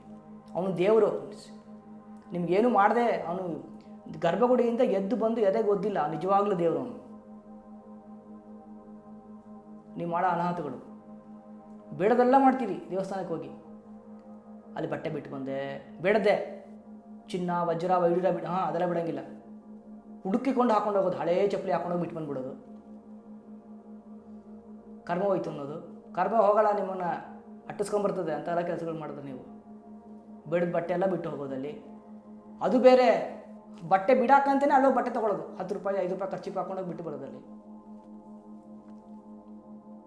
ಅದ್ರ ಮೇಲೆ ಹೇಳೋದು, ನಾನು ದೇವಸ್ಥಾನಕ್ಕೆ ಹೋಗ್ತೀನಿ, ಆದರೂ ನಂಗೆ ಕಷ್ಟ. ವ್ಯಾಪಾರನ ಸರಿಯಾಗಿ ಮಾಡಿ ಅಟ್ಲೀಸ್ಟ್. ಹೀಗೆ ಎಷ್ಟೇ ಕೆಲವರು ಮಾರ್ಗಕ್ಕೆ ವಿರುದ್ಧವಾಗಿ ಬದುಕಿದ್ರು ಅವರ ಬದುಕು ತುಂಬ ಸುಖವಾಗಿರ್ತದೆ. ಕೆಲವರು ಎಷ್ಟೇ ಕಷ್ಟಪಟ್ಟರು ಬರೀ ಕಷ್ಟ ಬರ್ತಾ ಇರ್ತದೆ. ಅದು ಅರ್ಥ ಏನು ಅಂದರೆ, ಅದು ಪೂರ್ವ ಜನ್ಮದ ಸುಕೃತದಿಂದ ನಮಗೆ ಬಂದಿರುವ ಸುಖಗಳು. ಇವೆಲ್ಲ ಕರ್ಮ ಅಂದರೆ ಹೆಂಗೆ ವರ್ಕ್ ಆಗುತ್ತೆ ಅಂದರೆ, ನೀವು ಎರಡು ಕಮ್ ಟು ವಜ್ರಕ್ರಿಯೆ, ಅದೇನು ಅಲ್ಲಿ ಎಕ್ಸ್ಪ್ಲೈನ್ ಆಗುತ್ತೆ ನಿಮಗೆ. ಬದುಕು ಅನ್ನೋದು 100% ನನ್ನದೇ ಮೇಕಿಂಗು, ನನ್ನ ಆಯ್ಕೆಗಳೇ ಬದುಕು. ಕಂಪ್ಲೇಂಟ್ ಮಾಡೋಂಗಿಲ್ಲ ಯಾರನ್ನೂ ನಾವು. ಇವತ್ತು ಬಂದು ನೀವು ಕೂತ್ಕೊಂಡಿದ್ದೀರಲ್ಲ ತಲೆ ಹಿಂಗೆ ಮಾಡಿಕೊಂಡು, ನೀವೇ ಬಂದು ಕೂತ್ಕೊಂಡಿರೋದಲ್ವಾ, ದುಡ್ಡು ಕೊಟ್ಟು ಅಲ್ವಾ, ಗುರುದಕ್ಷಿಣೆ ಎಲ್ಲ ಕೊಟ್ಟು ನೀವೇ ಬಂದು ಮುಂದೆ ಕೂತ್ಕೊಂಡಿರೋದಲ್ವಾ. ಹಾಗೆ ನಿಮ್ಮ ಬದುಕಲ್ಲಿ ಸಿಗುವ ಅಣ್ಣ ತಮ್ಮ, ಪರಿಸ್ಥಿತಿಗಳು, ಕಷ್ಟಗಳು, ಸುಖಗಳು, ಸಂಪತ್ತು, ವಿಪತ್ತುಗಳು ಎಲ್ಲವೂ ಕೂಡ ನೀವು ಮಾಡಿಕೊಂಡ ಕರ್ಮಗಳೇ. ಅದಕ್ಕೆ ನಮ್ಮಲ್ಲಿ ಯೋಗ ಅಂತ ಕರೆಯೋದು. ಕೇಳಿದ್ರು ಜಾತಕ ತಗೊಂಡು, ಗಜಕೇಸರಿ ಯೋಗ ಇದೆಯಾ ಇಲ್ಲಿ, ಕೇಳಿದ್ರಲ್ಲ ನೀವು? ಕೇಳೋದಿಲ್ಲ. ಏನೇನೋ ಯೋಗಗಳು. ಯೋಗ ಅಂದರೆ ಏನು? ಅಂದರೆ ನಾನು ಮಾಡಿದ ಕರ್ಮದ ಫಲ ಏನು ನನಗೆ ಬರಲಿಕ್ಕೆ ಅಂತ ಕಾಯ್ತಾ ಇದೆ, ಅದು ಯೋಗ. ಇನ್ನೂ ಬಂದಿಲ್ಲ, ಬರಲಿಕ್ಕೆ ಕಾಯ್ತಾ ಇದೆ, ಅದು ಯೋಗ. 2 ದಿವಸದ ಹಿಂದೆ ಈ ಜ್ಞಾನ ಮಾರ್ಗ ಅನ್ನೋದು ಯೋಗ, ಅದು ನಿಮಗೆ ಯೋಗ. ಇದು ಯೋಗ ಅಲ್ಲ, ಬಂದು ನಿಮ್ಮಲ್ಲಿ ಸೇರ್ತಾ ಇದೆ. ಒಮ್ಮೆ ನನ್ನಲ್ಲಿ ಬಂದು ಸೇರಿದಂತಹ ಪೂರ್ವಜನ್ಮ ಕರ್ಮದ ಸುಖವಾಗಲಿ ದುಃಖವಾಗಲಿ ಸೇರಿದ ಮೇಲೆ ಎಷ್ಟೋ ಸರಿ ಜಾತಕದಲ್ಲಿ ಹೇಳಿರ್ತಾರೆ ನಿಮಗೆ ಈ ಥರ ಆಗತ್ತೆ ಅಂತ ಹೇಳಿರ್ತಾರೆ. ಅದು ಆಗೋದಿಲ್ಲ. ಕೆಲವೊಮ್ಮೆ ಹೇಳಿರ್ತಾರೆ ದೊಡ್ಡ ಕಷ್ಟ ಬರಲಿಕ್ಕಿರುತ್ತೆ ನಿಮಗೆ, ಹಾವು ಕಚ್ಚಿ ಇವನು ಸತ್ತೋಗ್ಬಿಡ್ತಾನೆ ಏಜಲ್ಲಿ ಅಂತ ಹೇಳಿರ್ತಾರೆ. ಅವನಿಗೆ ಇರುವೆ ಕಚ್ಚಿ ಬದುಕ್ಬಿಡ್ತಾನೆ. ಅಂದರೆ ಜಾತಕದಲ್ಲಿ ಇರುವ ಎಲ್ಲ ಯೋಗಗಳು ನಿಮ್ಮ ಬದುಕಲ್ಲಿ ಬರಬೇಕು ಅಂತ ನಿಯಮ ಇಲ್ಲ. ಹಾಗೆ ಅದು ಕರ್ಮದ ಫಲವನ್ನು ಹೇಳುತ್ತದೆ. ಉದಾಹರಣೆಗೆ, ಯಾವ ವ್ಯಕ್ತಿ ಈ ಪಂಚಮಹಾಯಜ್ಞಗಳನ್ನು ಮಾಡದೇ ಬದುಕುತ್ತಾನೆ ಅವನಿಗೆ ಏನಾಗುತ್ತೆ ಅಂದರೆ ದೊಡ್ಡ 1 ಕೋಟಿ ರೂಪಾಯಿ ಬರೋದು ಅಂತ ಇರೋದು 1,000 ರೂಪಾಯಿ ಬಂದು ಹೋಗಿಬಿಡ್ತದೆ. ಆ ಬರೋ ಯೋಗವನ್ನು ನಾವು ಎನ್ಹ್ಯಾನ್ಸು ಮಾಡಿಕೊಳ್ಬೋದು, ಅದನ್ನು ನಾವು ಕಡಿಮೆನೂ ಮಾಡ್ಕೋಬೋದು. ಹಾಗೆ ಕಷ್ಟ ಬರಲಿಕ್ಕೆ ಅಂತಿರ್ತದೆ. ಆ ಬರೋ ಕಷ್ಟವನ್ನು ನಾವು ಮಾಡಬಾರದನ್ನೆಲ್ಲ ಮಾಡಿ ಅದನ್ನು ಎನ್ಹ್ಯಾನ್ಸು ಮಾಡಿಕೊಳ್ಬೋದು, ಅಥವಾ ಆ ಕಷ್ಟದ ಪರಿಣಾಮವನ್ನು ನಾವು ಕಡಿಮೆನೂ ಮಾಡ್ಕೋಬೋದು. ಅದು ಯೋಗ. ಈಗ ನಾನು ಮಾಡುವ ಅತ್ಯಾಚಾರಗಳು, ಅನಾಚಾರಗಳು, ಮೋಸ, ಡಂಬಾಚಾರ ಇವೆಲ್ಲವೂ ಕೂಡ ನಾನು ಪೂರ್ವಜನ್ಮ ಸಂಚಿತವಾದ ನಮ್ಮ ಗುರು ಹಿರಿಯರ ಅನುಗ್ರಹದಿಂದ ಯಾವ ಸಂಪತ್ತು ಬಂದಿದೆ ಅದು ಬೇಗ ಕ್ಷೀಣಕ್ಕೆ ಕಾರಣ ಆಗ್ತದೆ.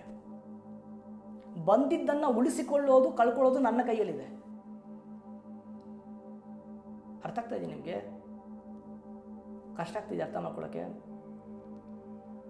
ನಿಮಗೆ ನಾನು 1 ಕೋಟಿ ರೂಪಾಯಿ ಇನ್ವೆಸ್ಟ್ಮೆಂಟ್ ಮಾಡ್ತೀನಿ ರೀ, ಅದನ್ನು 10 ಕೋಟಿ ಮಾಡ್ಕೊಳ್ಳೋದು ನಿಮ್ಮ ಕೈಯಲ್ಲಿದೆ, ಅಥವಾ ಒಂದೇ ದಿವಸಕ್ಕೆ ಲಾಸ್ ಮಾಡ್ಕೊಳ್ಳೋದು ನಿಮ್ಮ ಕೈಯಲ್ಲೇ ಇದೆ. ಅರ್ಥ ಆಗ್ತಾ ಇದೆಯಾ ನಿಮಗೆ? ಹಾಗೆ ಈ ಪಂಚಮಹಾಯಜ್ಞ ಅಂತ ಏನು ಕರಿತೀವಿ, ಈ 5 ದೇವಋಣ, ಪಿತೃಋಣ,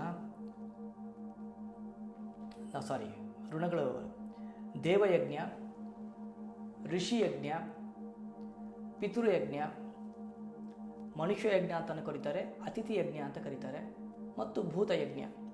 ಈ 5 ಯಜ್ಞವನ್ನು ಯಾವನು ಮಾಡೋದಿಲ್ಲ ಅವನು ಆ ಪೂರ್ವಜನ್ಮ ಸುಕೃತಗಳನ್ನು ಬೇಗ ನಾವು ಕಳ್ಕೊಳ್ತೀವಿ, ನಮ್ಮಿಂದ ಅದು ಬೇಗ ಹೋಗುತ್ತೆ. ಹಾಗೆ ಯಾರು ಇದನ್ನು ಮಾಡ್ತಾ ಇರ್ತಾನೆ ಅವನಿಗೆ ದೊಡ್ಡದಾಗಿ ಬರುವ ಸಂಕಷ್ಟಗಳು ಚಿಕ್ಕದಾಗಿ ಬರಲಿಕ್ಕೆ ಶುರುವಾಗ್ತದೆ. ಬಂದೇ ಬರ್ತದೆ.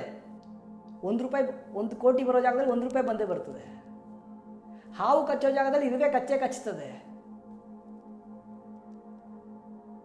ಆದರೆ ಈ ಡೈಲಿ ಡ್ಯೂಟೀಸ್ ಏನಿದೆ, ಈ ಪಂಚಮಹಾಯಜ್ಞಗಳನ್ನು ಯಾವನು ಮಾಡ್ತಾನೆ, ಸದಾಚಾರಿಯಾಗಿ ಯಾವನಿರ್ತಾನೆ, ಅವನಿಗೆ ಬಂದ ಸಂಪತ್ತು ಉಳಿತದೆ. ಈ ದ್ವಿಜನಾದವನು ಈ ಪಂಚಮಹಾಯಜ್ಞದಿಂದ ವಿಮುಖ ಆಗ್ತಾನೆ. ನಮಗೆ ಸಿಗುವ ದುಡ್ಡು, ಸಂಪತ್ತು, ಅಧಿಕಾರ, ಜ್ಞಾನ ಇವೆಲ್ಲವನ್ನು ಕೂಡ ಬದುಕನ್ನು ಈ ಪಂಚಮುಖವಾಗಿ ನಾವು ಪ್ಲ್ಯಾನ್ ಮಾಡಿದಾಗ ಅದು ನಮ್ಮಿಂದ ಹೋಗೋದಿಲ್ಲ. ನಮ್ಮ ಬದುಕನ್ನು ಎನ್ಹ್ಯಾನ್ಸ್ ಮಾಡುತ್ತೆ. ಇಲ್ಲೂ ಚೆನ್ನಾಗಿರ್ತೀವಿ, ನಾಳೆನೂ ಚೆನ್ನಾಗಿರ್ತೀವಿ, ನಾಡಿದ್ದು ಚೆನ್ನಾಗಿರ್ತೀವಿ, 10 ವರ್ಷ ಬಿಟ್ಟು ಚೆನ್ನಾಗಿರ್ತೀವಿ, ಈ ಜನ್ಮ ಆದ ಮೇಲೂ ನಾವು ಚೆನ್ನಾಗಿರ್ತೀವಿ. ಯಾರು ಪಂಚಮಹಾಯಜ್ಞದಲ್ಲಿ ತಲ್ಲೀನರಾಗಿರ್ತಾರೆ ಅವರು. ಯಾವನು ತಲ್ಲೀನ ಆಗೋದಿಲ್ಲ ಅವನ ಪುಣ್ಯ ರಾಶಿ ಬೇಗ ಕಡಿಮೆ ಆಗ್ತದೆ. ಯಾವನು ತಲ್ಲೀನ ಆಗಿರ್ತಾನೆ ಅವನ ಪಾಪರಾಶಿಯೂ ಕಡಿಮೆ ಆಗ್ತದೆ. ನಮ್ಮ ಕೈಯಲ್ಲಿದೆ. ಬದುಕು ನನ್ನದೇ ಮೇಕಿಂಗ್. ಆದ್ದರಿಂದ ಇನ್ನೊಬ್ಬರು ಕಂಪೇರ್ ಮಾಡ್ತಾ ಕೂತ್ಕೋಬೇಡಿ. ನಿಮ್ಮ ಬದುಕು ನಿಮ್ಮ ಜವಾಬ್ದಾರಿ. ಇದನ್ನು ಯಾವನು ಪಂಚಮಹಾಯಜ್ಞಗಳನ್ನು ಮಾಡದೇ ಇರೋದ್ರಿಂದ ಅದರಿಂದ ಅವನು ಸಂಚಯ ಮಾಡಿದ ಪುಣ್ಯ ರಾಶಿ ಎಲ್ಲ ಬೇಗ ನಾಶ ಆಯಿತು. ಜೊತೆಗೆ ಈ ಪಂಚಯಜ್ಞಕ್ಕೆ ಕಾರಣವಾದ ಶಕ್ತಿಗಳು ಕೂಡ ಅವನಿಗೆ ಅನುಗ್ರಹವನ್ನು ಕಡಿಮೆ ಮಾಡಲಿಕ್ಕೆ ಶುರು ಮಾಡಿದರು.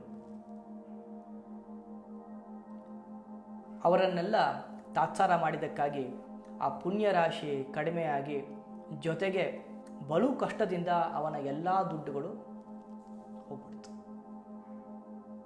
ಎಲ್ಲ ದುಡ್ಡುಗಳು ಹೋಗ್ಬಿಡ್ತು. ಅವನು ದರಿದ್ರನಾಗ್ತಾನೆ. ದರಿದ್ರನಾಗಿ ಮುಂದೆ ಅವನ ಬದುಕನ್ನು ನಾನು ನಾಳೆ ನೆಕ್ಸ್ಟ್ ವಾರದಿಂದ ನಿಮಗೆ ಹಂಚ್ಕೊಳ್ಳಿಕ್ಕೆ ಪ್ರಯತ್ನ ಮಾಡ್ತೀನಿ. ಇದು ಯಾವ ಥರ ಅಂದರೆ, ನಿಮ್ಮ ಮೊಬೈಲಲ್ಲಿ ಇಂಟರ್ನೆಟ್ಗೆ ದುಡ್ಡಿರ್ತದೆ, ಅಲ್ಲಿ ತನಕ ನೀನು ಏನು ಅಲ್ವಾ, ಎಲ್ಲಿ ಬೇಕಾದ್ರೂ ಹೋಗ್ಬೋದು, ಏನು ಬೇಕಾದ್ರೂ ನೋಡ್ಬೋದು, ಎಷ್ಟು ಫಾಸ್ಟ್ ವರ್ಕ್ ಆಗುತ್ತೆ ಅಲ್ವಾ. ಒಮ್ಮೆ ಕರೆನ್ಸಿ ಖಾಲಿ ಆದರೆ ಏನು, ಕರೆನ್ಸಿ ಖಾಲಿ ಆದರೆ ನಿಮ್ಮದೇ ಮೊಬೈಲು ನೀವು ಹೇಳ್ದಂಗೆ ಕೇಳೋದಿಲ್ಲ, ಎಲ್ಲ ನಿಂತೋಗುತ್ತೆ. ಮತ್ತೆ ರೀಚಾರ್ಜ್ ಮಾಡಿದ್ರೆ ಮಾತ್ರ ವರ್ಕ್ ಆಗೋದು. ಈ ಪೂರ್ವ ಕರೆನ್ಸಿ ಹಾಕೋ ಥರ ಇದು. ಈ ಪಂಚಮಹಾಯಜ್ಞ ಮಾಡ್ತಾ ಇದ್ದು ಪ್ರತಿದಿನ ಕರೆನ್ಸಿ ರೀಚಾರ್ಜ್ ಮಾಡೋ ಥರ, ಬ್ಯಾಟ್ರಿ ರೀಚಾರ್ಜ್ ಮಾಡೋ ಥರ. ಪಂಚಮಹಾಯಜ್ಞ ಏನು ಅಂದರೆ ನಾನು ನೆಕ್ಸ್ಟು ವಾರ ಸ್ವಲ್ಪ ಸೂಕ್ಷ್ಮವಾಗಿ ನಿಮಗೆ ಅದೇನು ಅಂತ ಹೇಳ್ಬಿಟ್ಟು ನಾನು ಮುಂದೆ ಹೋಗ್ತೀನಿ.